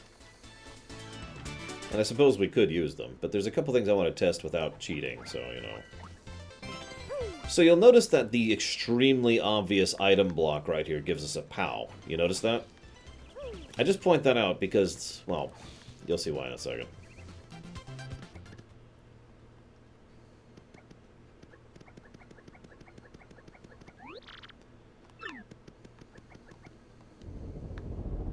So these enemies are possible to defeat.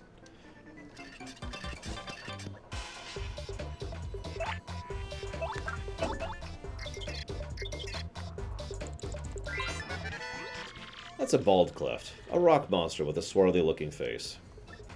This is kind of mean, but bald guys really just don't do it for me. Defense 2. So at this point in the game, you basically don't have a lot of means to hurt these guys. Unless you happen to have picked up that POW block just earlier.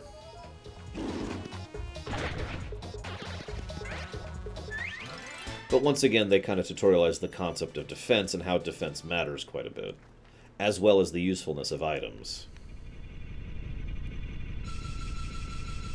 Basically, this kind of goes to what Materia Keeper was mentioning. This game doesn't have a lot of what I would call unfair difficulty. In fact, I would say almost all the difficulty is very fair and gives you plenty of options to circumvent it, which is probably why some people consider this game to be easier. Like, a lot of the stuff in Paper Mario 1, there was nothing you could do about it. You know, you got hit, and then you died, and that was your options, you know? I'll give you a perfect example of that.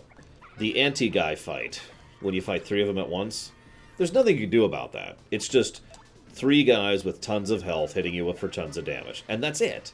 Now, that's technically harder than most of the other fights in, like, say, this game, but there's nothing fair about that, because it's just a stat fight. There's no complexity there. There's no real difficulty there. You know what I mean?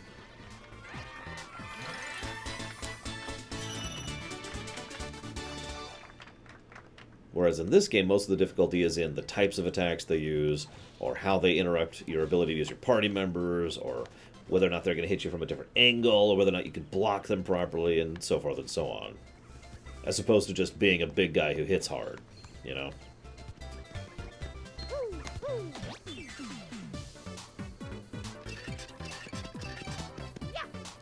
I'm actually trying to think. Help me out here. I'm trying to think if there's any enemy, or any boss, I should say, in this game which is just a big guy who hits hard, and I can't think of any off the top of my head.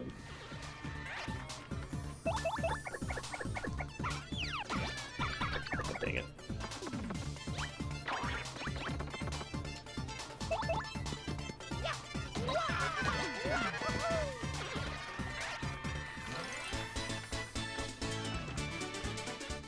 Rawcock?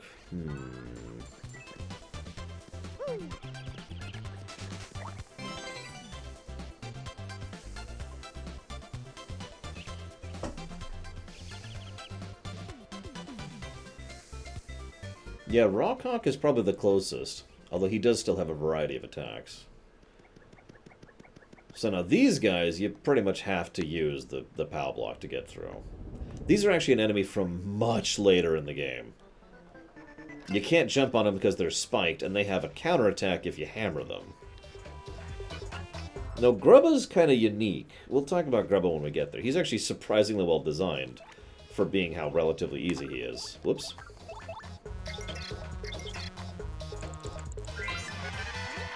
That's a bristle, covered in spikes.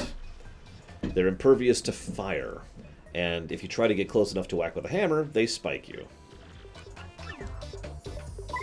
To my knowledge, the only way to get rid of these guys is a POW block.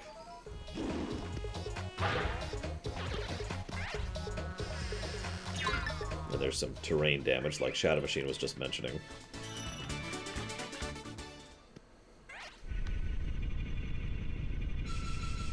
Now, one thing to mention, and whether this is good or bad is up to you, the level cap is substantially higher in this game than it was in the previous game. In the previous game it was 27. Here I think it's 50, but you can get more MP, more HP, and more badge points than you could in the previous game. Basically, you have more levels and more options. It's also worth noting, if you're paying attention, you gain more experience from fights than you did in the previous game. Like, you'll notice I am at the level I should be for this point, and I'm gaining, you know... Here, I'll show you. I want to say 8? Nope, looks like 6. 6 to 8 experience per fight. But there's 2 variables about this game that I want to mention that they do differently than Paper Mario 1, and I'm not sure if that's a good or a bad thing, and I'd love your guys' thoughts on this. So you can never get less than 1 experience a fight in this game. Now that's a complete change from the last game, because in the previous game, it got to the point where you would get literally 0 experience from an enemy, and here it'll get to the point where you get 1 experience from an enemy, and you'll never go below 1. Now that would still mean you'd have to fight 100 fights to level, but on the flip side, it does mean you never get nothing from a combat.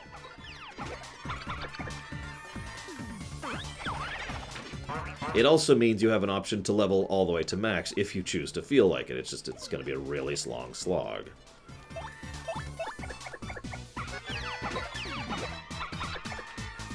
I suppose I should also mention one other little variable about this game, and its experience. This is something most people I know don't even know about. If you kill enemies with AoE attacks, you get bonus experience. So, let's use the previous fight as an example, where I got 3 experience per enemy, right? So I would get 6 experience for defeating the fight. If, however, I managed to defeat both of them with 1 attack, I would usually get 1 or 2 bonus experience, so I'd actually get 8 experience out of that one. Oh yeah, And the heals cost money this time around. Money in general has been improved in value substantially. So you need money to heal, you need money for badges, you need money for items, and there's more stuff to buy in this game than in a previous game, and a lot of it is useful. That's true, Dream Whisperer. To my knowledge, there's no infinite spawn of enemies like that in this game. I could be wrong, though. A few people I know would just hit the first, like, 20 levels or 30 levels of the pit over and over, where you could just smash through the enemies very quickly, and then start over, and they would do that to grind up the endgame stuff, if they wanted to. Ow. So hang on, let's make a list here, shall we? So we've got... where's my list? Okay, so...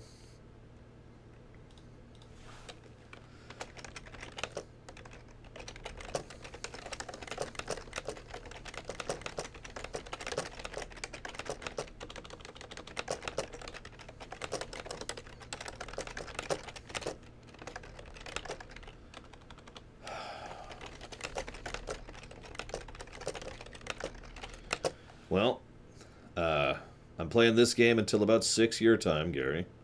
And then, whatever. Depending on you. God, my neck. Let's see, what else?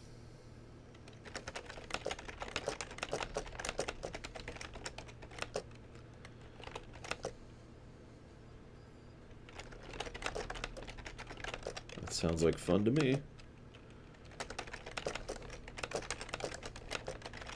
What else? So we've got the stylish attacks, the first strikes, the enemies always gives 1 experience, the AoE always gives bonus experience. What else? Oh, faster leveling. More levels to work with.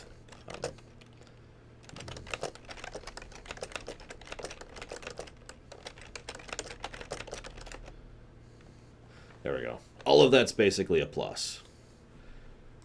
Yes, we're up to 10 pluses. Shut up. You know what's funny? I bet you money that someone will claim I am too positively biased towards this game, because I've already given this game 10 pluses. The problem is I know this game inside and out, so these are mostly pluses that would be italicized or whatever in a game I didn't know. But I know all this stuff, and this stuff is all good, you know?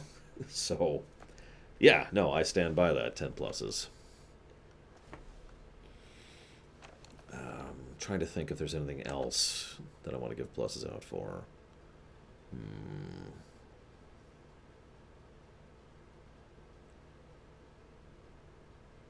I haven't given a plus to trash design because I want to judge that going back through it.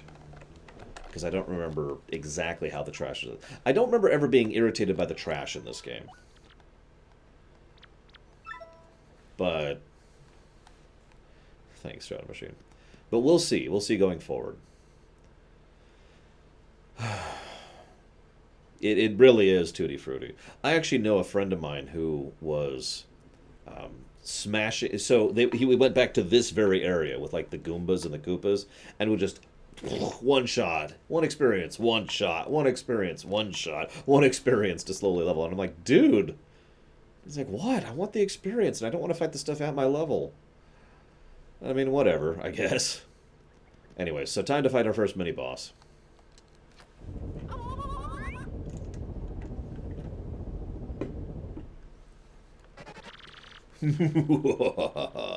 You're the first contestants I've seen in a while. If you've come all the way here to Shwonk Fortress, you must want the stone keys. And if that's the case, then you must compete against me. If you win, I'll let you through to where the stone keys rest. However, if you lose, you will suffer a terrible fate. And by terrible, I mean awful. Alright, I got this. Boss fight time!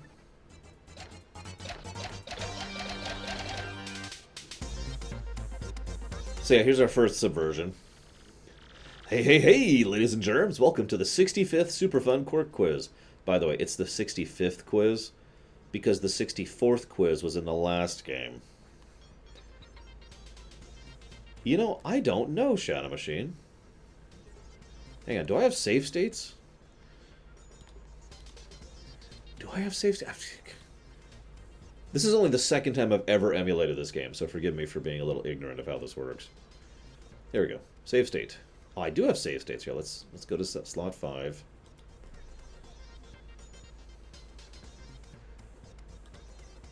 Okay, so we've saved. Perk up those ears. If you correctly answer 5 of the following questions, you win. 4 clefts? Oh, that would suck, especially since I don't have any POW blocks left. Okay, thank you for telling me, so I don't have to do that. What's hidden in this place? The Pickle Stone! Is that your real answer? Are you sure? That's correct. But that question was too easy. It gets much harder from now on. What do 1 softener and 1 fire flower cost at the shop in Petalburg? Total.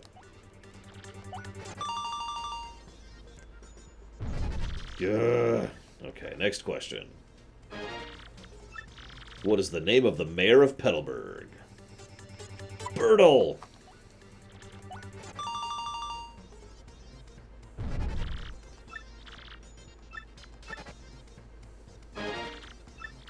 Where is the crystal star? Mushville!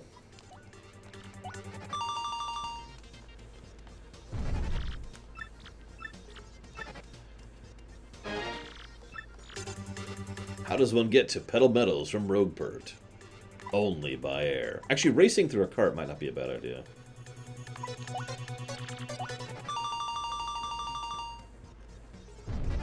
Oh, that's right.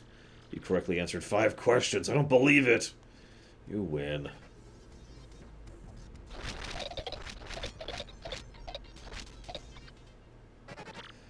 So very angry. I guess I have to let you through. Stupid rules. Razzle frazzle. Poor guy.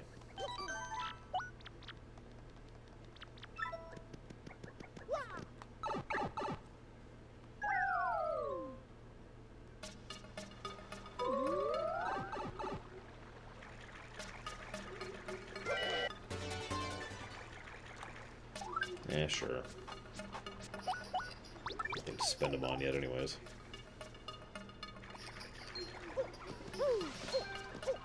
Yeah, I probably should.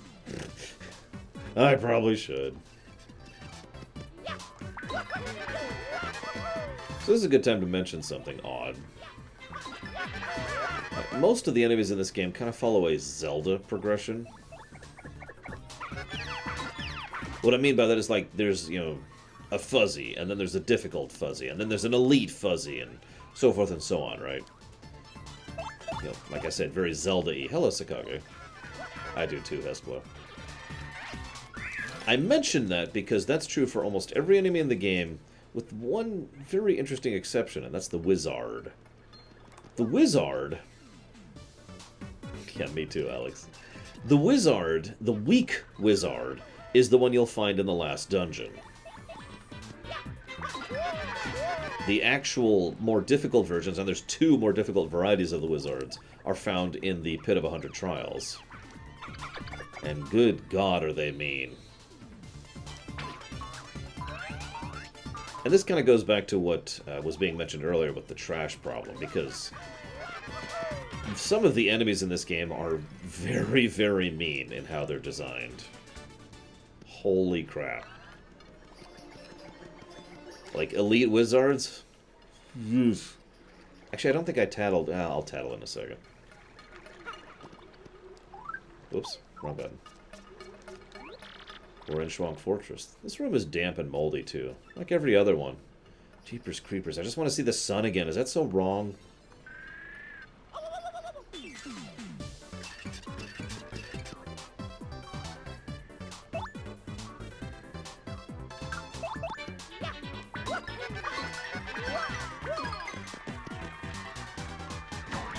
God dang it. Wasn't ready for that.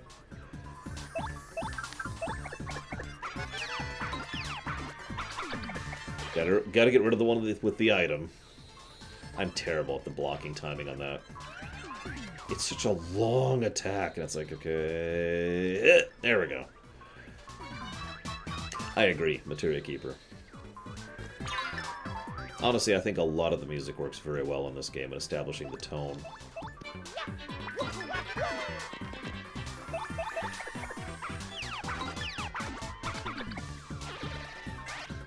Oh yeah, I should mention one other thing. So we didn't really talk about this. With regards to the additional tactical choice, damn it, that is added by the fact that your partner has an HP bar. They can serve as a buffer if you happen to be low on damage. Which, I know that just sounds like such a dumb thing to comment on. But it's little things like that. Like I said, this game does a lot that the first game did, just a little bit better, you know?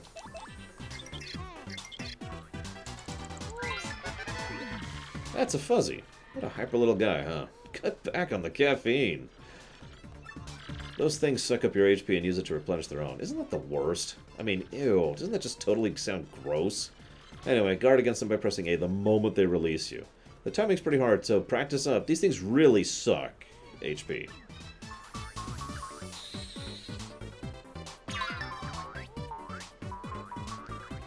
And oh yeah, there's... I agree, Alex.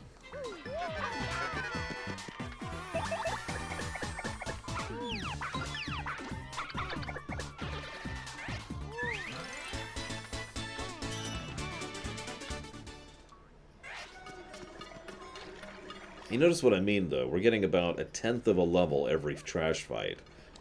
And we're at the level we should be. So about 10 encounters, not counting bosses, to level. And considering how substantial levels are... Yeah. Let's go ahead and deal with this right now. Now, there is a downside to your partner having HP, and that's the fact that you have to heal them, too. And, you know, block with them, and... all the other fun stuff. And of course there's partner badges, which I already brought up.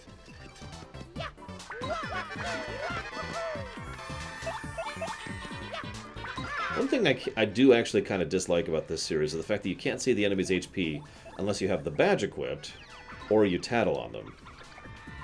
I don't know, I'm one of those weirdos who really doesn't like it when I can't see the HP of an enemy I'm hitting.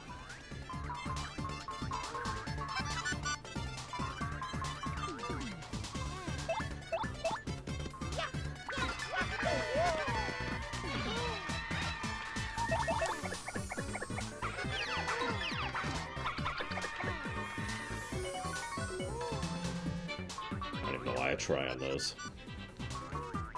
Oh yeah, I should mention something. So we kind of mentioned this last game, but badge effects stack. And there's like 4 or so different, or maybe there's 3. There's several different types of badges that give you a chance to not be hit, which I happen to have one of them on. And that means your basic dodge chance can go very high if you have all of them equipped, which is a valid strategy. In fact, there's a lot of valid strategies in this game. I'm sure everyone's heard of the low damage strategy, which is, you know, the most common strategy. There's the full defensive strategy, there's the full dodge strategy, which is actually one I've used before. There's one that leans heavily on special attacks.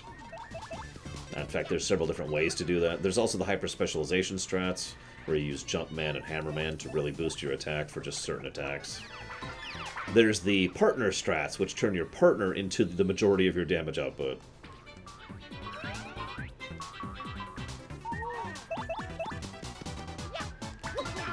There's item strats. Now that requires you to go to floor 40? 50? In the Pit of 100 Trials, so you can't really do that one early on. But item strats are pretty mean too. Like you get double dip and chance to repeat the item. And there's also a badge that gives you some of the coins back, like some of the cost of an item if you use it. It basically allows you to lean on heavy item usage. Yeah, I agree, Hesplo. Absolutely. Okay, I do want coins. We're going to go out of our way to grab that. There we go.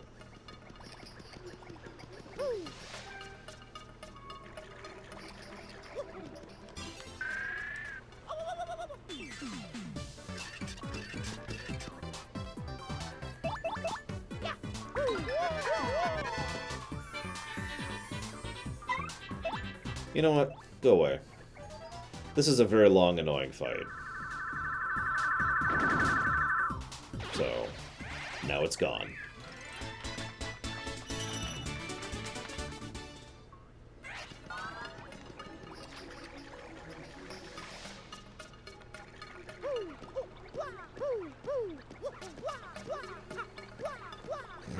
Damn right, Alex. Down with the communist revolution. So here's the actual mini-boss. Hey, you suspicious types. This is our place. Coming here is rude. Rude. Rude! Sorry, suckers. You want a warm welcome too bad. Now I lunch on your head. Nom, nom, nom, nom, nom. This also gets across the idea of different types of bosses, which is a recurring trend in the whole game, but it does make it different from the previous games, where most of the bosses didn't have any gimmicks to vary them up. This is a gold fuzzy. Oh, those are super rare. I'm serious. Wow. Oh, but hey, even though it's a fuzzy, it won't suck up your HP, which is nice. I have to wonder, though, how does this thing hide? Look at it. It's so gaudy. I'm kind of with her on that.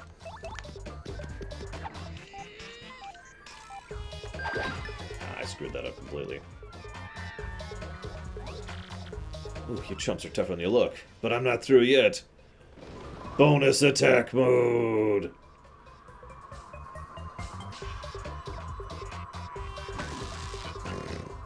Wow.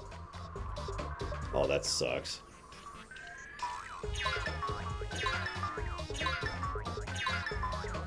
Damn it.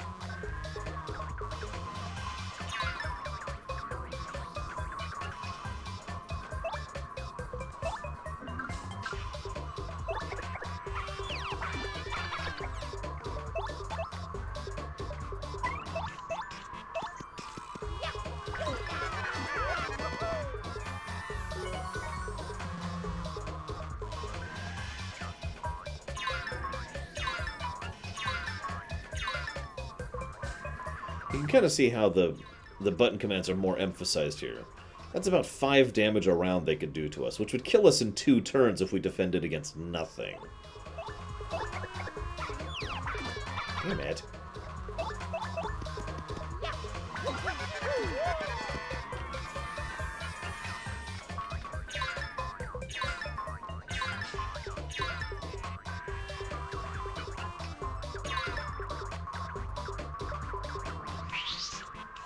Okay.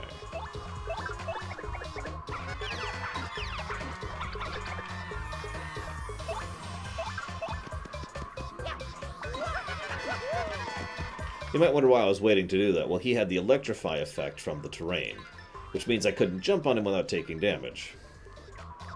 And I can't hammer him because the swarm of Meorcs is in the way. But now...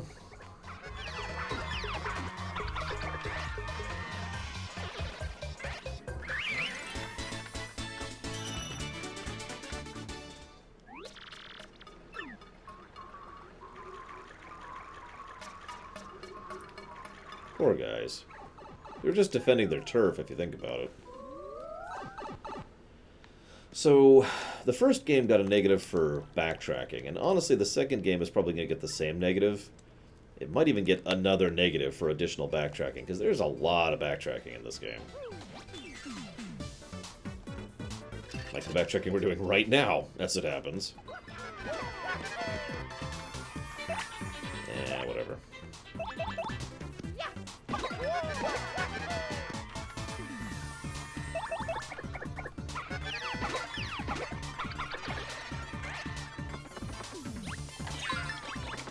Yeah, Twilight Town is by far the worst example of that. Good God.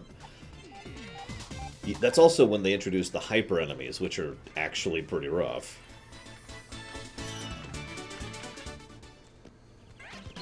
Let's see. In Twilight Town, if you know what you're doing, it's 1, 2, 3, 4 times across the same area. And that's assuming you know what you're doing. You could just get lost and not be sure what to do next. So that's fun.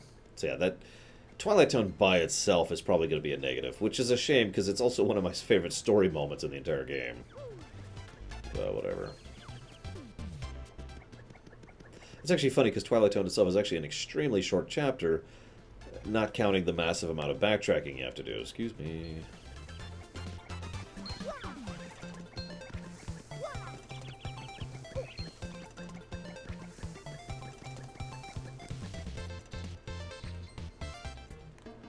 Hello, Disco. Best example of post-game content ever? Do MMOs count?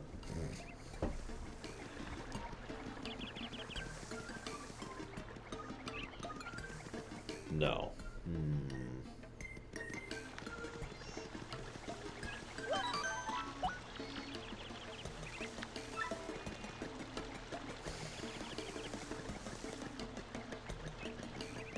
I'm gonna go with Mario Odyssey.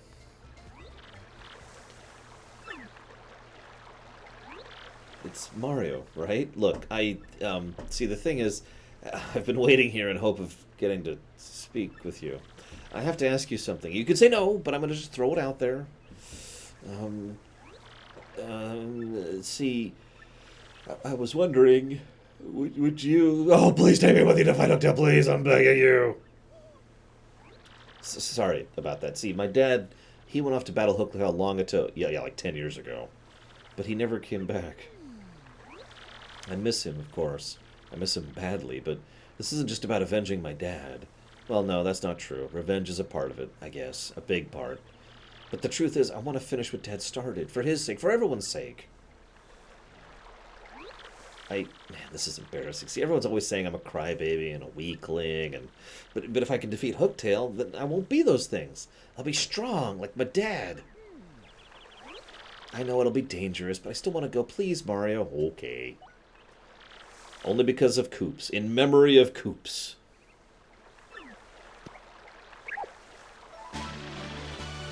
Or Cooper. Sorry, I was screwing them up. Cooper and Koops. Sorry, so in memory of Cooper.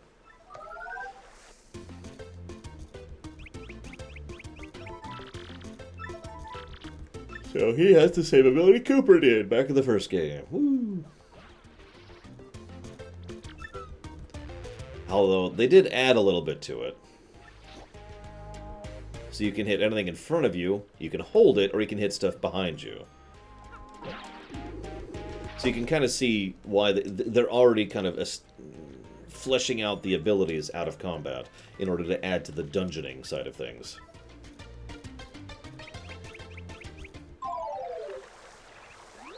Okay, let's get going. Oops. Oh, golly. Hi, Koopy. Koopy-Koo. Did you overhear all that? Well, part of it. Koops, I thought I heard you say you're off to fight Hooktail. But you're joking, right? I mean, you're not exactly a powerhouse. He'll eat you up. I know, Koopy-Koo. But I want to be tougher for you. So I have to do this. No, Koops, you don't. I mean, going off to some dangerous place, it's stupid.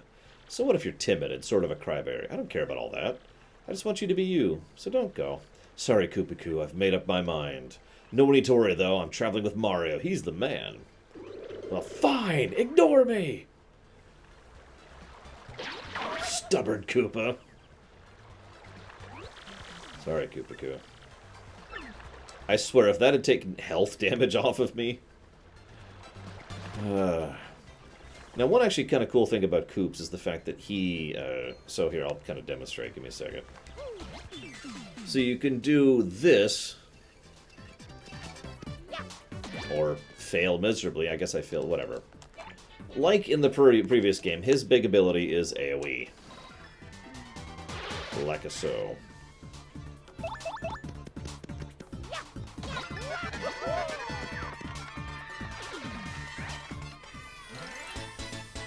I actually agree with that completely, Shadow Machine. Although then we'd have another woman lusting after Mario, and that would just be terrible. I mean, imagine poor Koops. Unless we removed Koops from existence.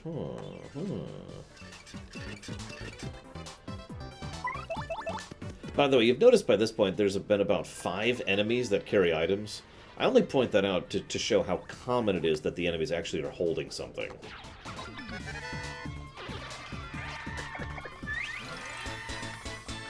Like, I know several people who, especially those who do the item strats, who keep, oh god, I can't think of her name, Miss Meadows in their party all the time.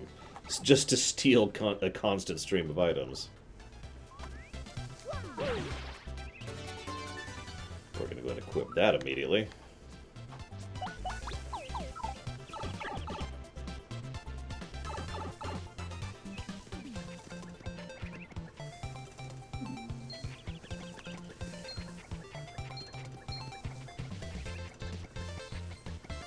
Oh no, there's no doubt that was by design, Disco. They thought a lot about the approach to this game. A lot more than they did the previous game, and they did a lot of right with the previous game, too. You'll also notice the very first puzzle we interact with requires his abilities to progress.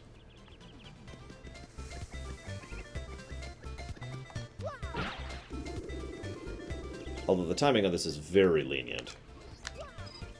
It was like a second and a half of wait time, and it still worked.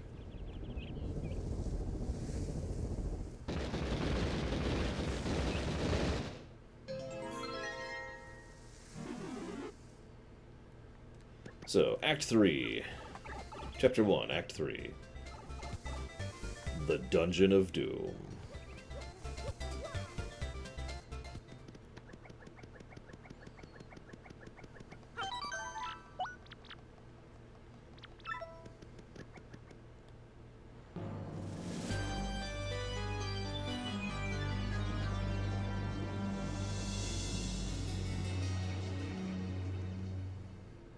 Nice place. Oh man, Hooktail Castle. Stories are true. This place is terrifying. It's also huge. Although, I mean, it would kind of have to be to house a dragon, right? I mean, she is quite large. I don't mean she's fat. I mean, she is huge. Hey, Savicom. It is good to see you. And not just because I feel really weird streaming with very few people talking to me on chat. Don't mistake me, I appreciate every one of you, but my chat is moving very slow for my stream. It's weirding me out.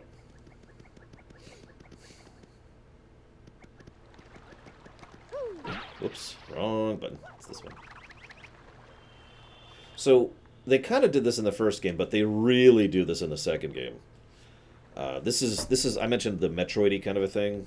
It's still not quite full Metroid, but every chapter utilizes basically all of the abilities and movesets you got from the previous chapter in the new one.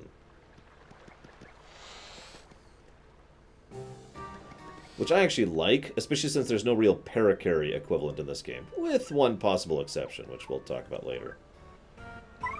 Let's get the real partner out here. There we go. So yeah, dry bones, dead people. This is a good time to talk about the fact that there's... Okay, boos are a separate species, right? Like, boos are actually just a whole other thing. They're not dead spirits or whatever. Dry bones are actually skeletons. They are literally dead Koopas who have gotten back up for some reason or another. Shrug. Think of that what you will. Oh, Jesus. I always get hit by the one. These guys hit fast, too. Oh, yeah. So, the crowd... I haven't really talked about the audience yet. The audience can get involved in the fight, and will do so fairly often, actually. That goes both for and against you, by the way. So they can throw items, they can throw damaging things, they can throw health. They can... So in some cases, they can get into the fight, and as a consequence, affect those around them. So for example, a Babam might be in the middle of the arena, or in the middle of the audience, excuse me, and the Babam might go off, and in so doing, will knock away all of the nearby audience members, drastically reducing your audience count. They can do this, although Shy Guys are almost always the ones that do that. That's random whether it will hit them or you, by the way. Basically both the count is the answer to your question. But as you'll see in a minute, quite a few people have died in this castle. Oh yes, so this is another thing to mention. In the same way that Happy Heart was very powerful in the last game, any type of regen is very powerful in this game. And there's actually quite a few ways to get regen in this game. Items, equipment, spells. I think that's actually it. But all three methods are ways to... Damn it. To gain a regen effect. And when you have 10 HP, healing 1 HP every other round is a fairly substantial boost, right? We're just gonna not deal with these guys.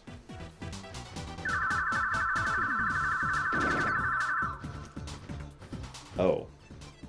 Huh. Well, I really don't want to fight you guys, so... Correct, Savicom. You'll notice we have Shy Guys, Goombas, Koopas, and Toads in the audience right now, for example. So, some of those are more likely to help us, and some of those are more likely to hurt us, based on which they are.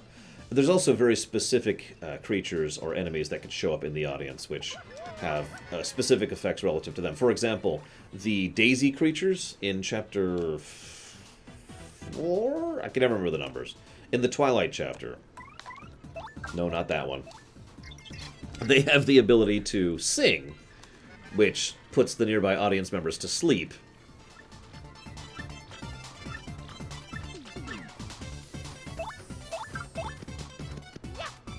Yes, Luigi can be in the crowd periodically. He's always a beneficial person. He can throw items at you.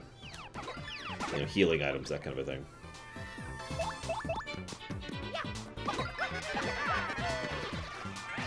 I'm trying to think what else. There's actually quite a few. I just can't think of them all. It varies. Oh yeah, later on, sometimes you'll see nothing but enemies in the audience.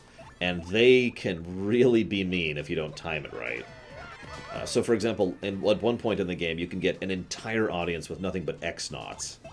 And they will throw rocks at you to do damage to you. And, that can suck if you don't properly dodge it.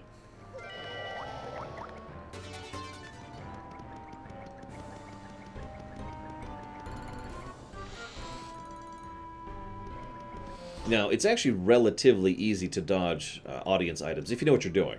All you have to do is, so if you see the audience about to use an action, first of all, you can run out and hit them. I actually had the option earlier. You may have saw it go beep beep, and there's a little prompt that showed up. But you can also just take an action while they're throwing it. So, for example, if I just sit here and wait, and then I see them start to throw the rocks, and then I hit jump, I will run over and jump on the actual enemy, and the rocks will completely miss me because they're aiming back here.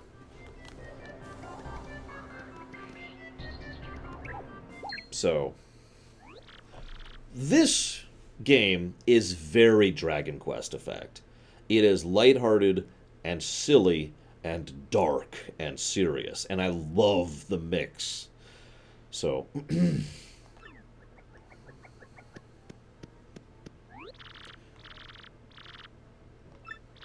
these bones remind me of my father. There's no doubt about it. It's my father.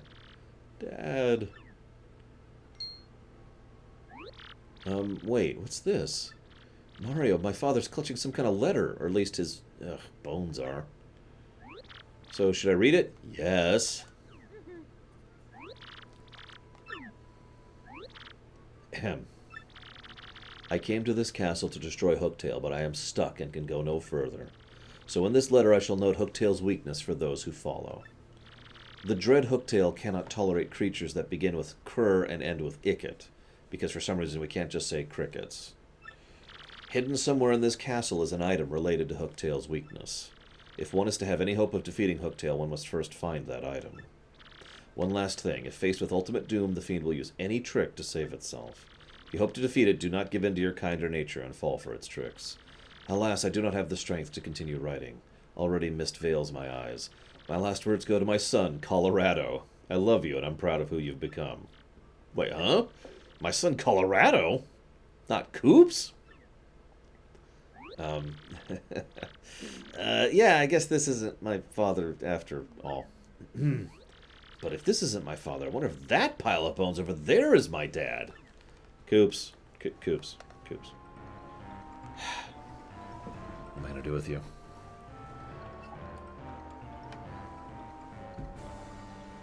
So when I say dodge, in the context of I was just speaking of Savicom, I basically mean don't be there when the attack hits. But otherwise it's all timing, which is more of a block kind of a thing. Let's go ahead and...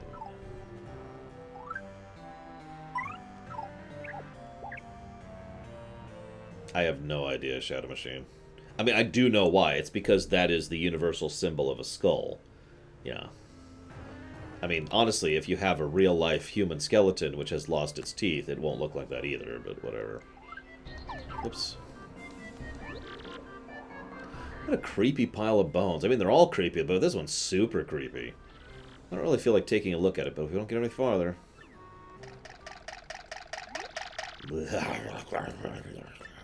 You clearly don't value your lives much if you've come to this castle to disturb us. You will go no farther, and from this moment on, you'll be nothing but bones. So yeah, she's eaten a lot of Koopas. What's with these dumb skulls? Ow! Push it! Ow! What do we do?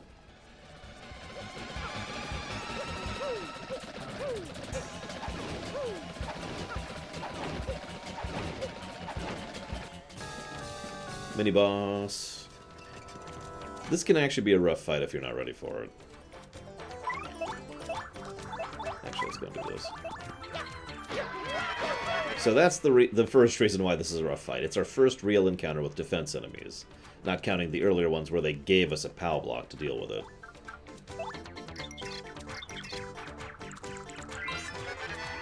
That's a red bones. A little too red, I think. No fashion sense, you know. And like your average dull bones, even if you pound it to 0 HP and it crumbles, it might revive, like a zombie. My advice is to get rid of the dull bones, then attack the red bones. Oh, and one more thing. Once it starts to fall, it may create more.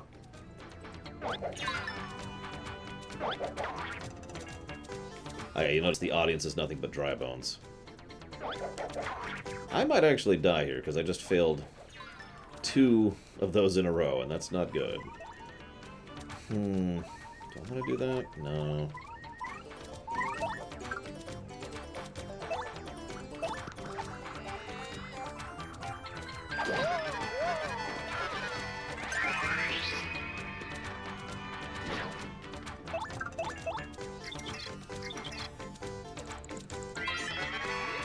That's a dull bones. Kind of a skeleton thing. It was a Koopa Troopa once. HP 1, attack 2, defense 1. These creeps throw bones to attack. Oh, and they build reinforcements. Damn, I could have used that. Damn it. And she's down.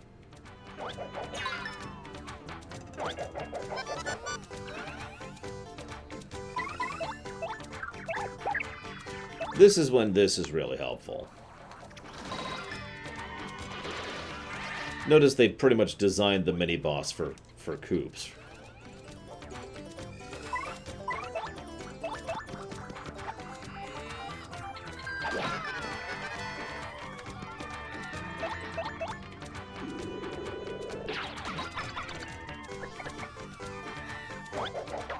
Damn it.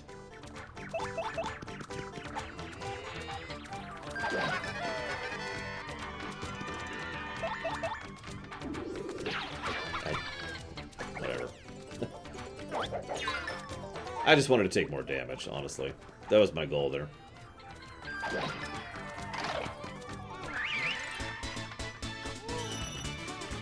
Well, the reason it was a rough fight is I basically wasted 2 turns getting the tattles off. Which I really probably shouldn't have done, but whatever.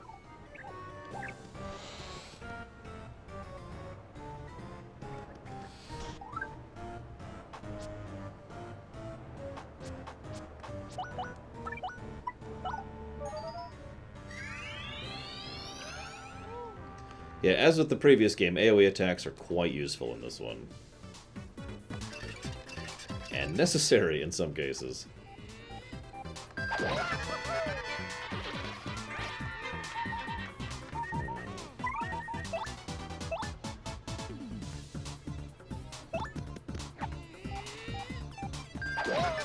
By the way, I mentioned the variety of playstyles. One of the badges you can get later allows you to swap partners and then immediately use the new partner's ability. What I mean by that is, switching a party member is usually a turn, like a whole turn action by itself. But with that badge equipped, you can switch and then take action immediately. Hey, Deadshot. I'll probably cheat at some point, Dream Whisperer. I don't know when. If nothing else for expediency, I don't want to take too long in this game. I still got one more to play before I even am done with the Lorerun. And I don't want to run into giant periods where I have nothing to say like I did last time.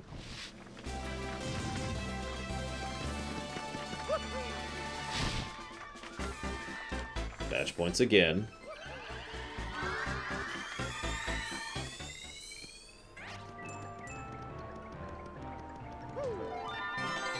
So these are Shine Sprites. You can get 3 of those to power up a party member.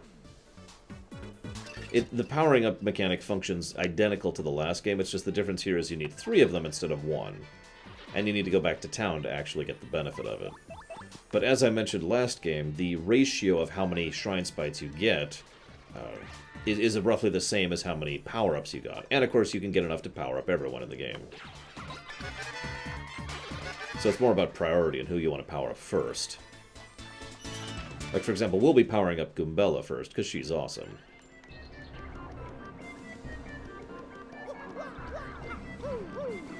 But we'll be using Koops a lot for this dungeon, because he's pretty much mandatory for most of it.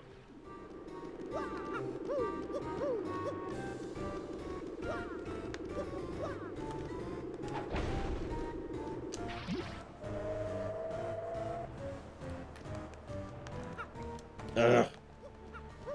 That jump is possible, but yeah.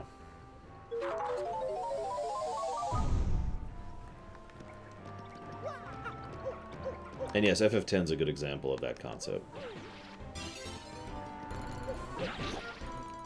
Although here you need a badge to do it. But like I said, party member badges is a totally valid strategy.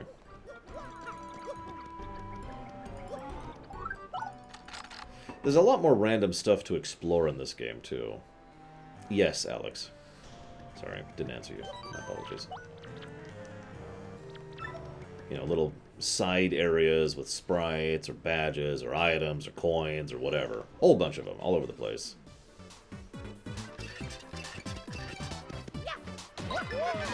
Well, this sucks. I have completely the wrong party member for this loadout.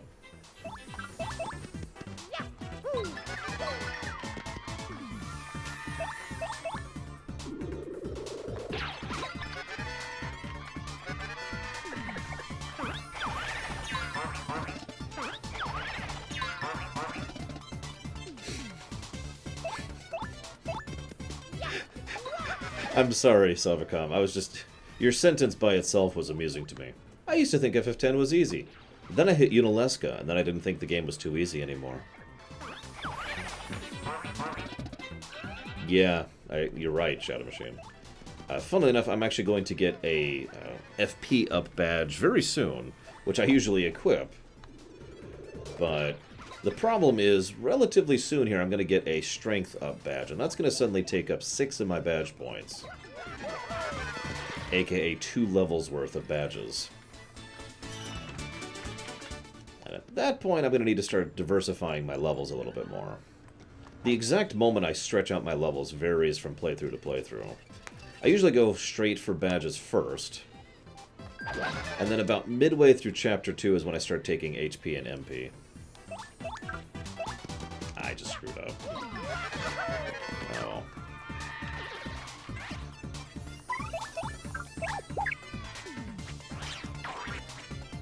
Oh, I believe you, Alex. You want to talk about a difficulty cliff? My goodness.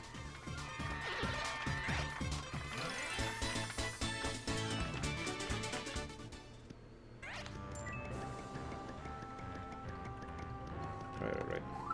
No, other one.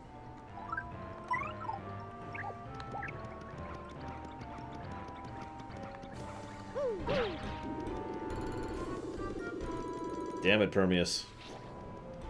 What do we talk about being in pain? No pain allowed. Nope.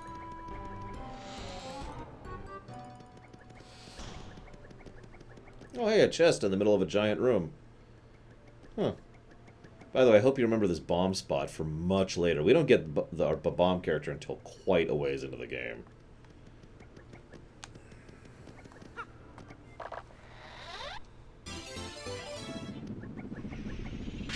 Huh. Mario? Oh no, we're about to be a Jill sandwich!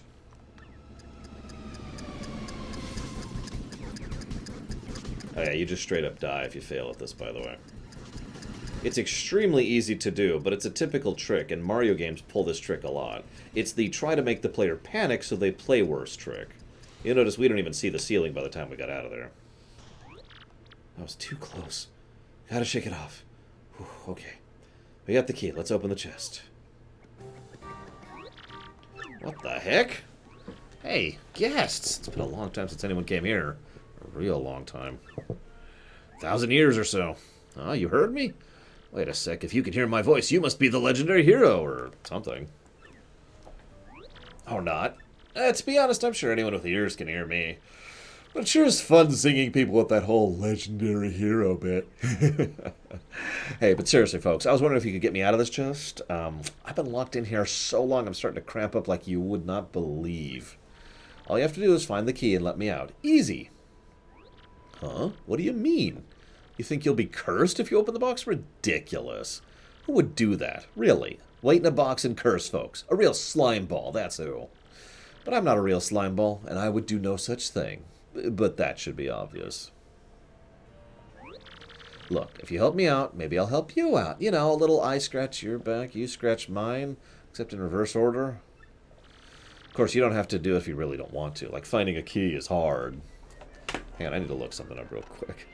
And yeah, Zelda games do that same trick, too. A lot of Nintendo games do that trick, now that I think about it.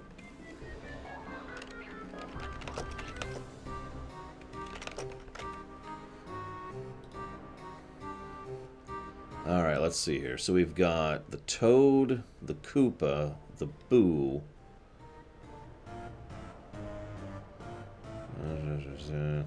Okay, so this is the Toad. And there's a Goomba, too. So this is the Toad. The Goomba's in the tree. No, I'm wrong. The Goomba was the one in the sewers.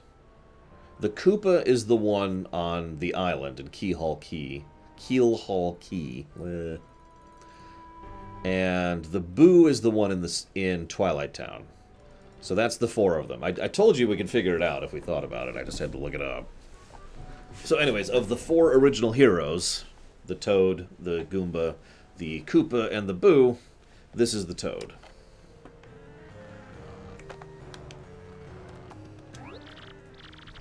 Boy, I'm so glad you found the key. Fools.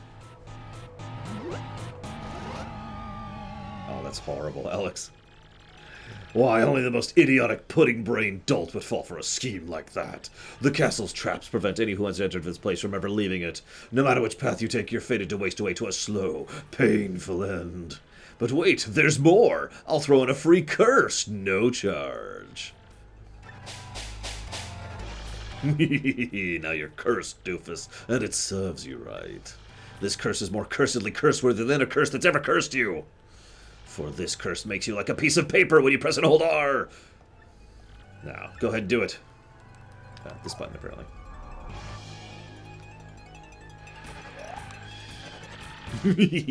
Just look at yourself. How embarrassing for you. Eat a sandwich, Skinny. Do you understand what this curse means for you? Then farewell, you dumbbells. And the Toad passes on.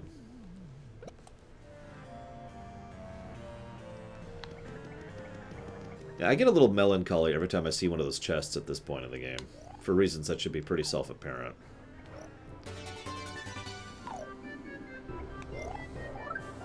Hey, remember in the last game they had the special effects badges? That badge, and this is the only one like this, is actually... Well, it's basically... It's one of the only ones that has a gameplay effect, other than just changing the sound effect.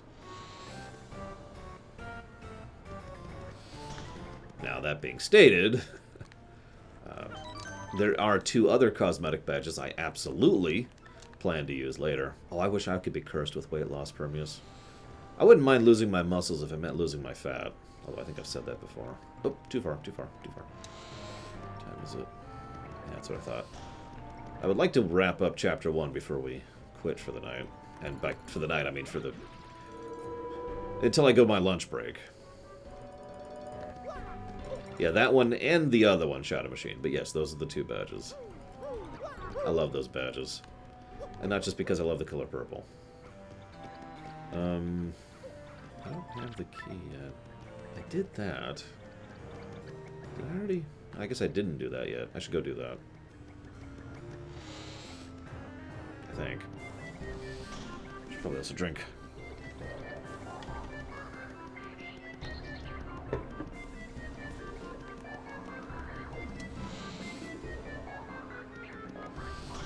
Yep, I didn't do that. I was right.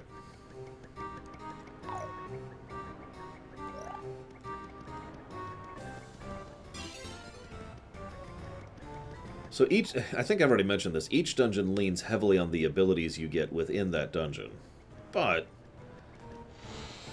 like I said, each dungeon will also use abilities you've gotten up to that point. I mean, we've already seen the plane usage, and we will see the plane usage again later on in this dungeon. The only character that doesn't really add anything to dungeon design is Goombella, and she actually can serve as a hint function, because she'll tell you things on the off chance you get lost within certain rooms.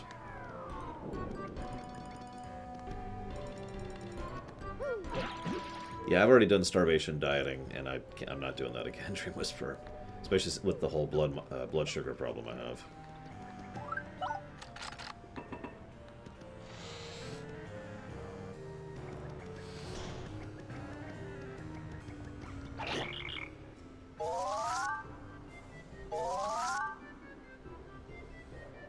Sure.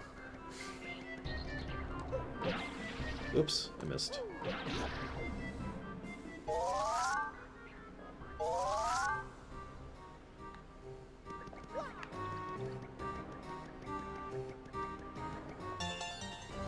I like to think so, Savacom, since you can swap at will, both in combat and out. The only downside is, once again, you don't get to hear everyone's dialogue, which sucks. Because they all say different things, and honestly, there's a lot of really good dialogue in this game. One of the little tricks I like to do on repeat playthroughs is I like to bring the party member I got for the chapter I got them in until I get the next party member, and then I bring them until the chapter, until I get the next party member, and so on and so forth. But unfortunately, there's no really good way to see everyone's dialogue without just playing through the game like 6 times or whatever.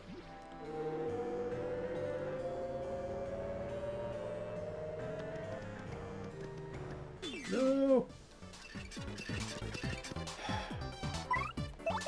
Get out of my way. So this game also has something the previous game didn't have at all. Well, okay, it actually has a lot of things the previous game didn't have at all.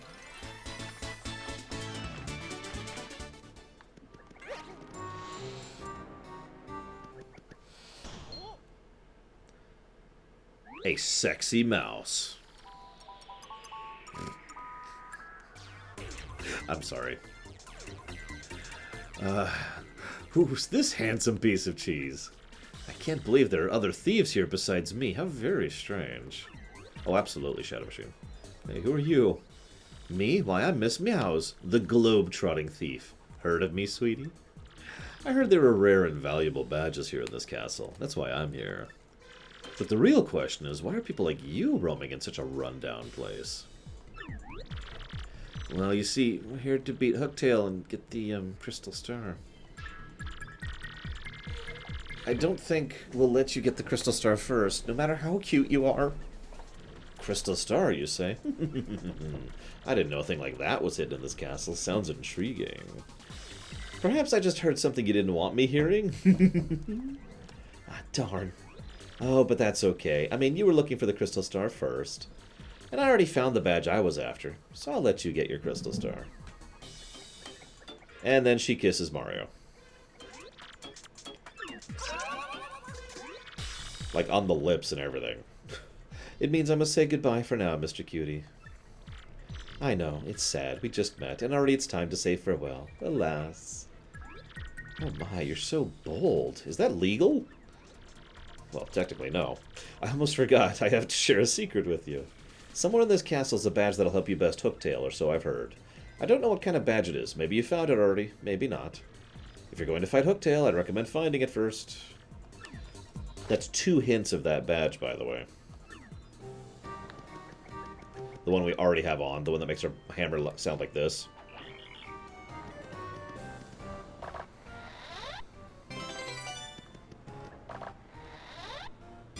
So, that's Miss Meows. She is an optional character. That's the actual thing that's new for, this game. A completely optional party member. She is extremely useful if you're going to do endgame stuff. Whoops, I didn't mean to do that. Because she has the ability to steal. And I've already told you why that's valuable, because a lot of enemies have items and a lot of enemies have badges. And she is how you get those extra badges and those extra items. Notice they also give us a life shroom here, which is extremely useful. If in the off chance you don't remember what that does, if you die, it automatically reses you with 10 health. So it's like a fairy in Zelda. Or Life 3 over in the Final Fantasy series.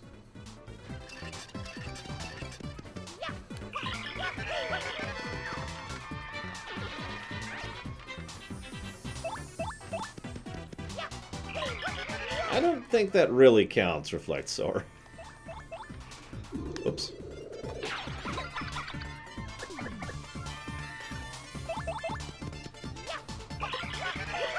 Either way, super useful item. We shouldn't need it for a while, hopefully, but I'm going to hold on to it just in case. Oh yeah, by the way, our inventory is once again capped at 10. However, we can later get an item that increases that cap to 20. And honestly, 20 items is plenty in a game like this.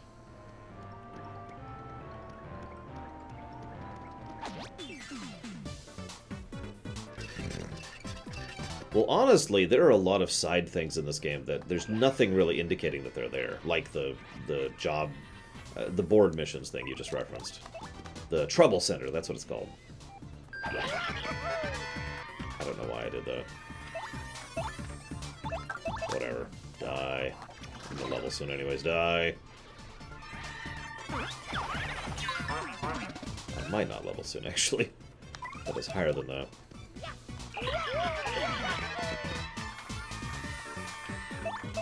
I feel like you asked me that before and I forgot to answer out loud. In which case, I'm sorry, Alex. I tend to prefer the Agas, generally. Just because they sound better to me. Fire, Fyra, Fyraga, Fyraja. That all sounds cool to me.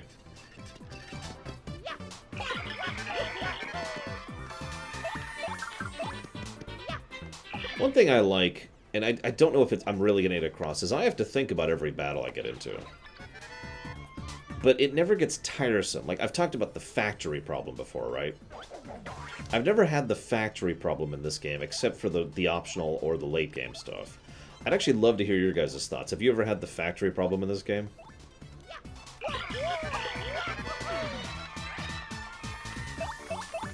That's actually kind of cool, Dream Whisperer.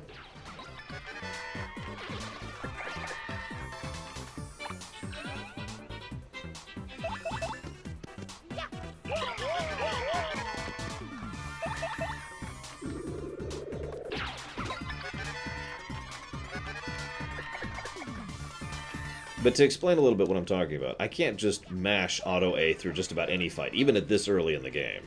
I have to think, okay, well, I've got Koops out, and the bone guy is the middle guy. So what I need to do is I need to jump on the first guy so Koops can do full damage to the first guy.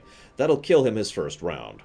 Once he's down, I'll then be able to kill the bone guy with Koops the second round and start jumping on the third guy the second round, thus volning the second guy and killing the bone guy. What that leaves is my third round at this point, where both characters can attack the third Koopa, and go ahead and defeat him. You know, that whole thought process of what order I want to do what in and who I want to attack what when goes into basically every encounter in this game. It's funny, I remember you asking, Alex, like I said. So in this case, for example, with the bone guys up front, normally I would go ahead and attack first. What I'm actually going to do, I just realized, is we're going to have him do this to get rid of the bone guy. And then I'm going to go ahead and jump on him specifically because he has a POW block, and I don't want him using that POW block. Now we just switch it over, so that Mario can jump on him, so that Koops can do full damage to him.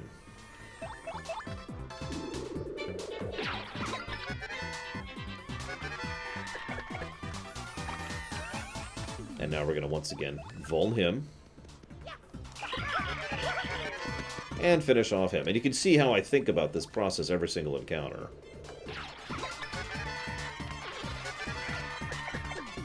Of course, I had several other options there, too. I could have used items, I could have varied up the order, I could have swapped out my party member with Goombella to help deal with the Koopas faster.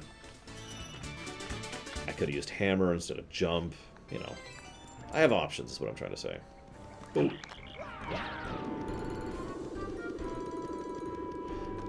It's probably a good time to mention I know this game pretty well, which is probably going to color my impression of it, but I don't know how to not have that be a thing that happens, so there we are.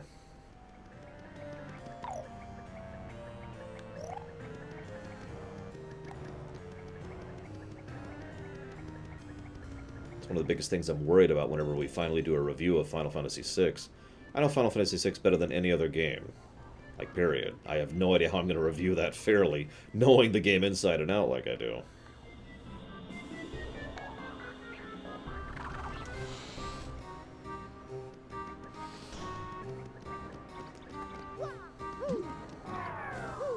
So, for example, I could do this,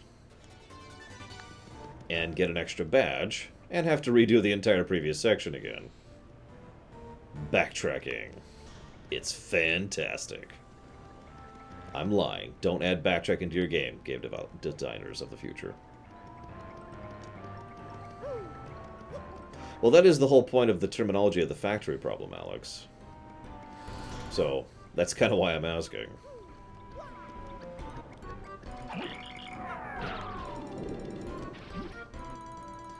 I was actually too quick there.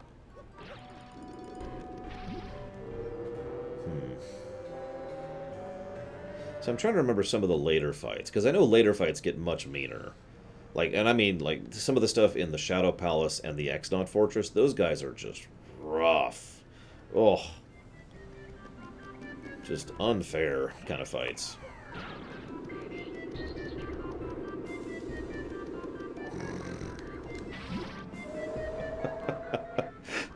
I mean, I liked that stream too, but I really wasn't trying to praise the game. It was just, you know, it just kind of kept happening.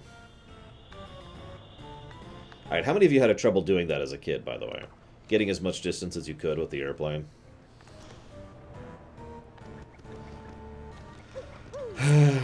Yeah.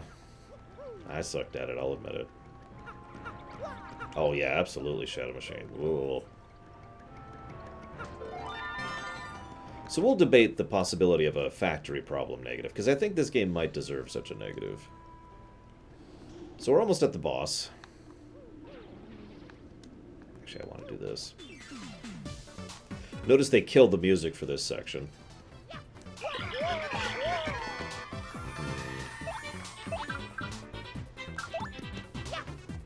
Damn it.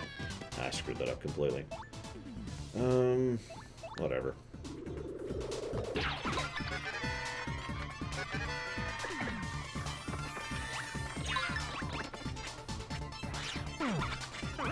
Oh yeah. You know how you can knock over Koopas? Well, your Koopa can be knocked over too. Which, as weird as this may sound, I actually like that fact. Like, that makes sense, right?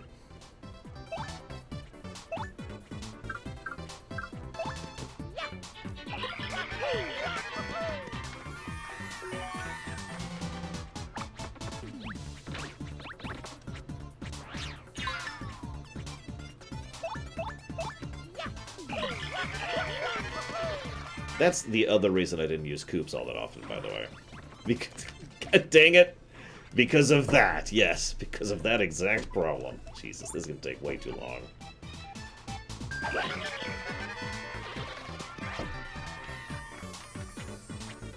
Of course, now they're all ganging up on him.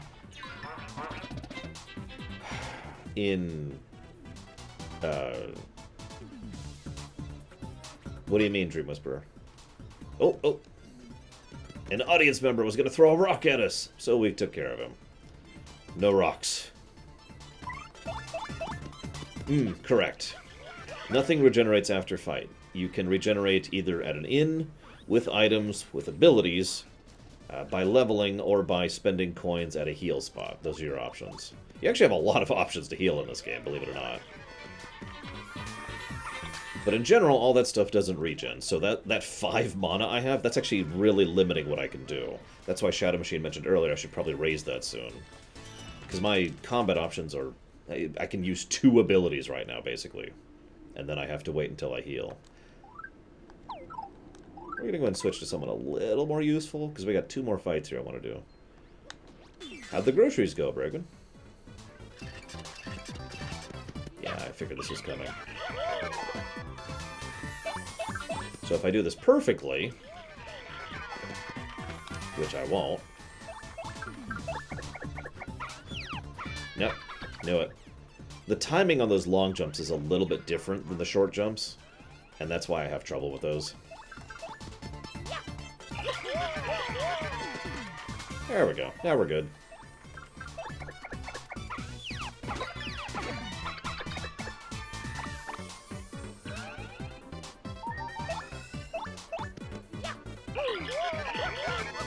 I will admit that sometimes the need to, nullify enemies, basically, like I just did, does make the fights take longer than they should. It's worth noting that if you have better gear, or have leveled better, or have a different setup, you don't need to do that. But you know my usual style, I tend to be under-leveled. And the fact that I'm leaning so heavily on my badges means I pretty much have to fight at full capacity all the time.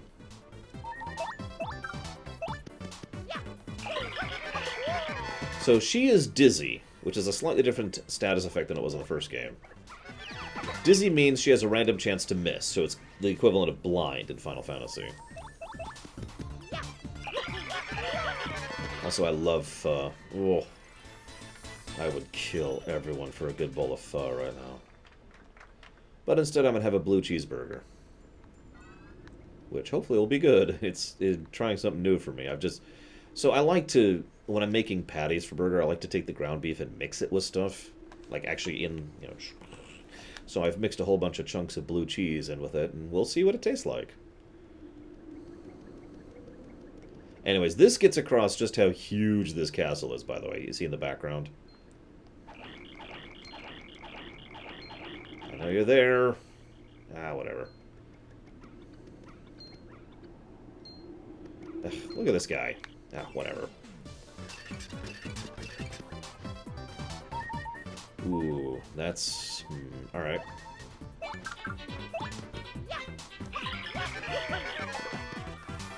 Ooh, I could add some black pepper. That's not a bad idea. So we're going to nullify those 2 very quickly.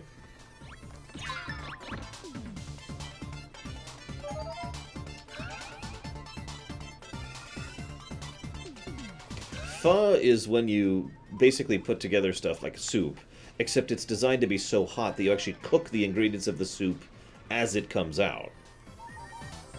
And it's really, really good if done well. There's actually a really nice pho place. It's like an hour that way, though. But my sister and I love to go there. Well, I love to go there. I don't know if she does. I hope she does, too. Because, yeah. My sister hates me.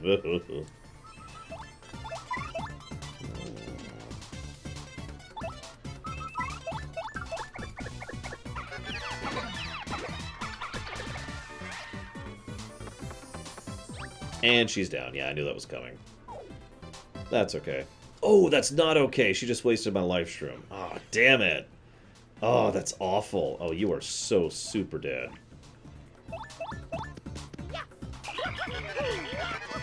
Life shrooms are pretty hard to come by at this point in the game. In fact, I don't even remember the first time you could buy them. It's quite a ways in, though. And they're not cheap.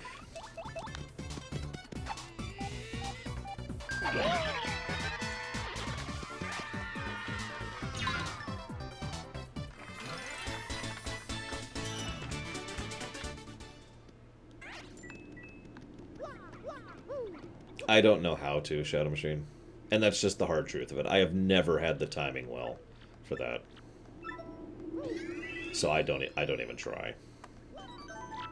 I talked about it earlier, but yeah, I am awful at the timing on that. I think I've decided something. I've been debating it, and I think I'm going to go ahead and do it here. I'm going to give a negative to gameplay. Dun, dun, dun. And then I'm going to give a plus to gameplay. Wait, what?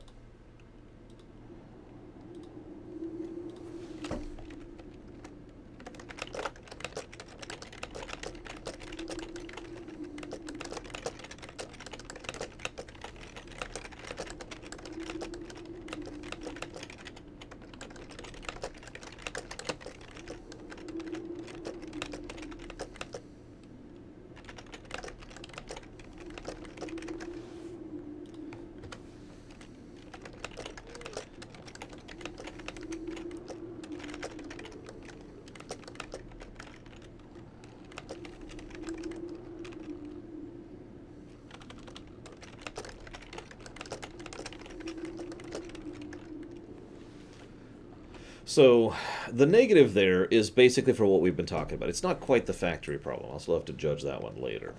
But it's for something leaning in the direction of the factory problem. In short, the action commands are basically mandatory in this game. Like, we're in Chapter 1. And if I wasn't doing action commands, I would be getting my ass handed to me constantly, right? So, I do feel like that does deserve a negative, because it means you basically have to get the timing and you have to do it right throughout the entire game. We're even at the easy stuff at this point. The positive was for the fact that the action commands are more varied and more well-designed. So you have more you can do, and there's more of them, and it basically keeps you more engaged in the combat rather than Paper Mario 1 and Super Mario RPG, which was threadbare, and, turn-based games which have nothing at all. I would say no, Baron. But then again, she is also very, very powerful, so that is a possible answer. Anyways, so this is Hooktail. If we ever do redo this, I want, Savicom to voice Hooktail and give me her most evil voice possible. Who dares approach me?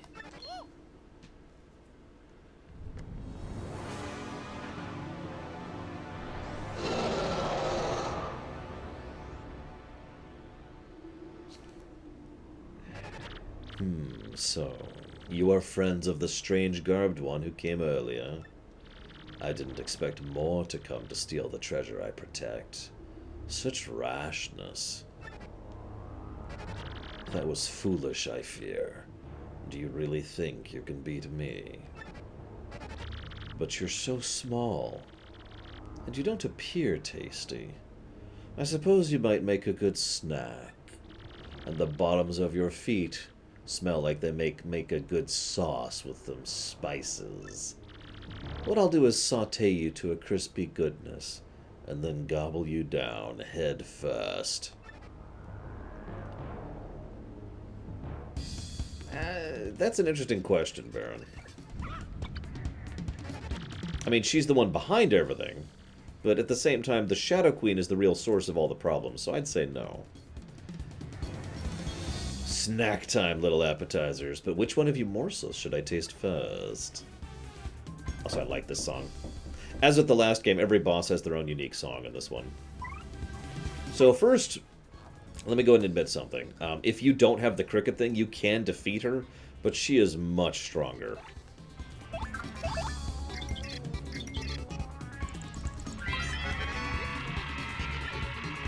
Yeah, her attack is 5. At this point in the game, 5 damage is huge. However, if you do the cricket thing, her defense goes away, and her attack power plummets. See, she got really bad food poisoning when she ate a cricket. She hates them. Ugh, fight it, Hookie. Just hearing a cricket chirp makes me feel woozy. And so now she has 2 attack power.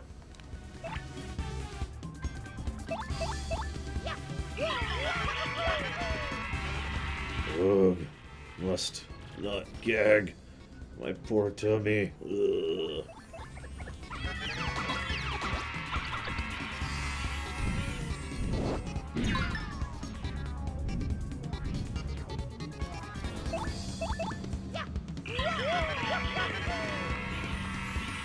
Also, since we've tattled now, I think Koops should be here to avenge his father. I hate crickets so much that I will kill every cricket in the world if I get the chance to, Baron. They must all die.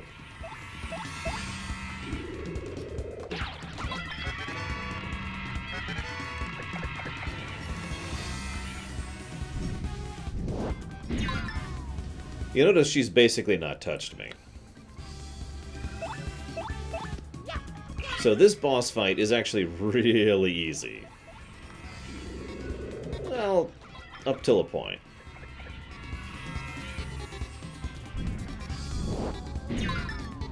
Although it's also worth noting the reason she hasn't touched me is I have succeeded at all my defense commands.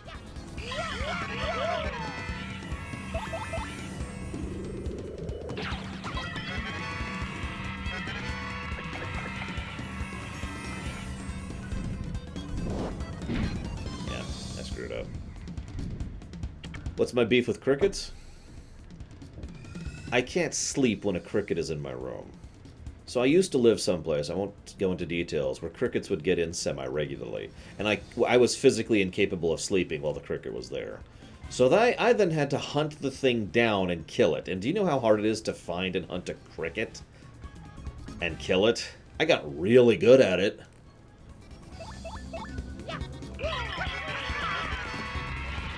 Wait, hold up a moment. I give up, please. I won't be so bad anymore, I promise. In fact, I'm sorry for everything. Yeah. To prove it, I'll give you 1,000 coins. What do you say? Can you forgive me? No. What? You must be joking. You don't need any coins? Then how about the lovely, rare, extra special badge I have? I'll give you that. It's one of a kind, and it's yours for a limited time only. Will you take it? No, huh? Really? Wow. I suppose I could apologize by letting you smell the bottoms of my feet. People pay good money to do this. I'm being completely honest right now, really. So, care to take a whiff of my rich, yet delicate scent of my world-renowned feet? So if you say yes, she basically gets a hit on you.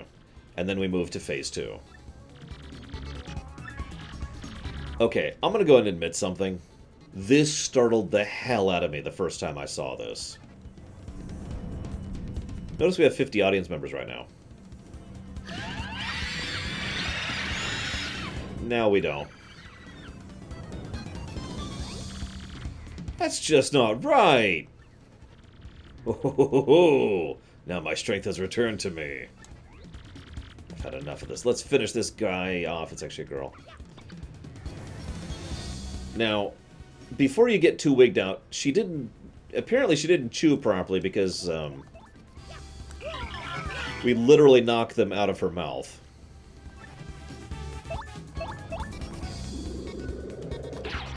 That is not the last time the audience will be involved in a fight, by the way.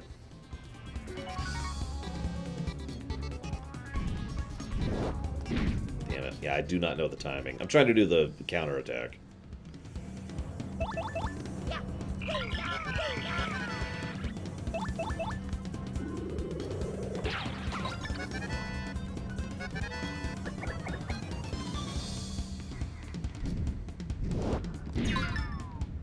Like, I know the timing on the block, but I don't know the timing on the counter at all. Down you go. But how? Why? There's so much I wanted to do with my life. So many meals. What do you mean extra action ventures? Oh yeah, ding. I'm gonna go ahead and get an FP with this one, just get it out of the way. Because I'm gonna do it one way or another within the next chapter.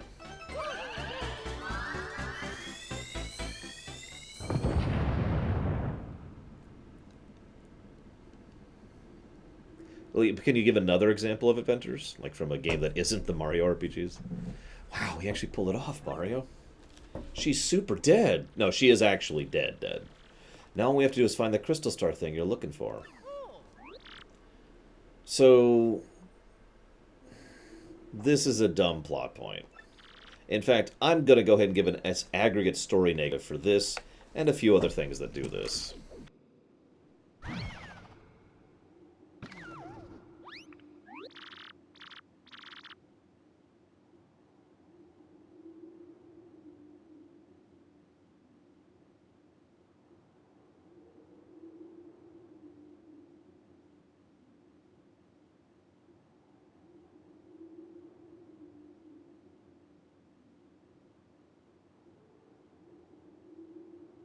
So, I'm out. I'm finally out. It can't be. Dad? Yeah, his dad has been in the dragon's stomach for 10 years. Even by Mario standards, that's dumb.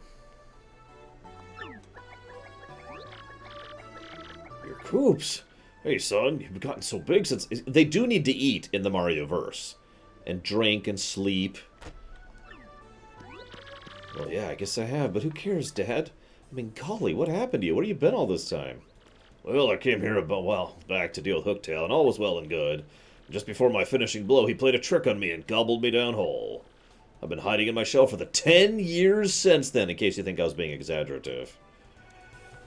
Yeah, this is a story negative. And it's not the last time they'll pull this point, but this is the worst example of it right here. This is just dumb. Honestly, Dad, don't know how worried you were. Don't you know how worried about you we all were? For 10 long years, we thought your game was over. Oh, sorry, son, but I'm okay. That's good, right? Oh, yeah, by the way, they actually tend to refer to people who die as game overed. That'll come up in the next game, too. Speaking of which, what are you doing here, anyway? Oh, come on, Dad. I came here to defeat Hooktail and to find the Crystal Star. Wow, I happen to find that right here. Kept it as a souvenir. Perfect, just perfect. You can have it. Really? Come on, I won't say no for an answer. Well, okay.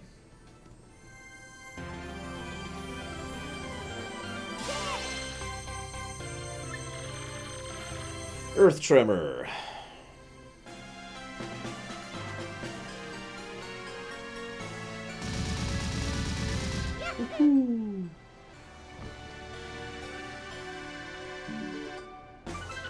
Mario and friends finally got a crystal star on the castle after defeating Hooktail.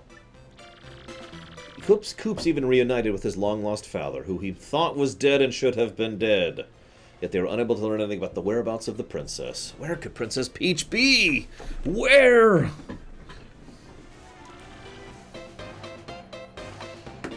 So I'm going to chop off here.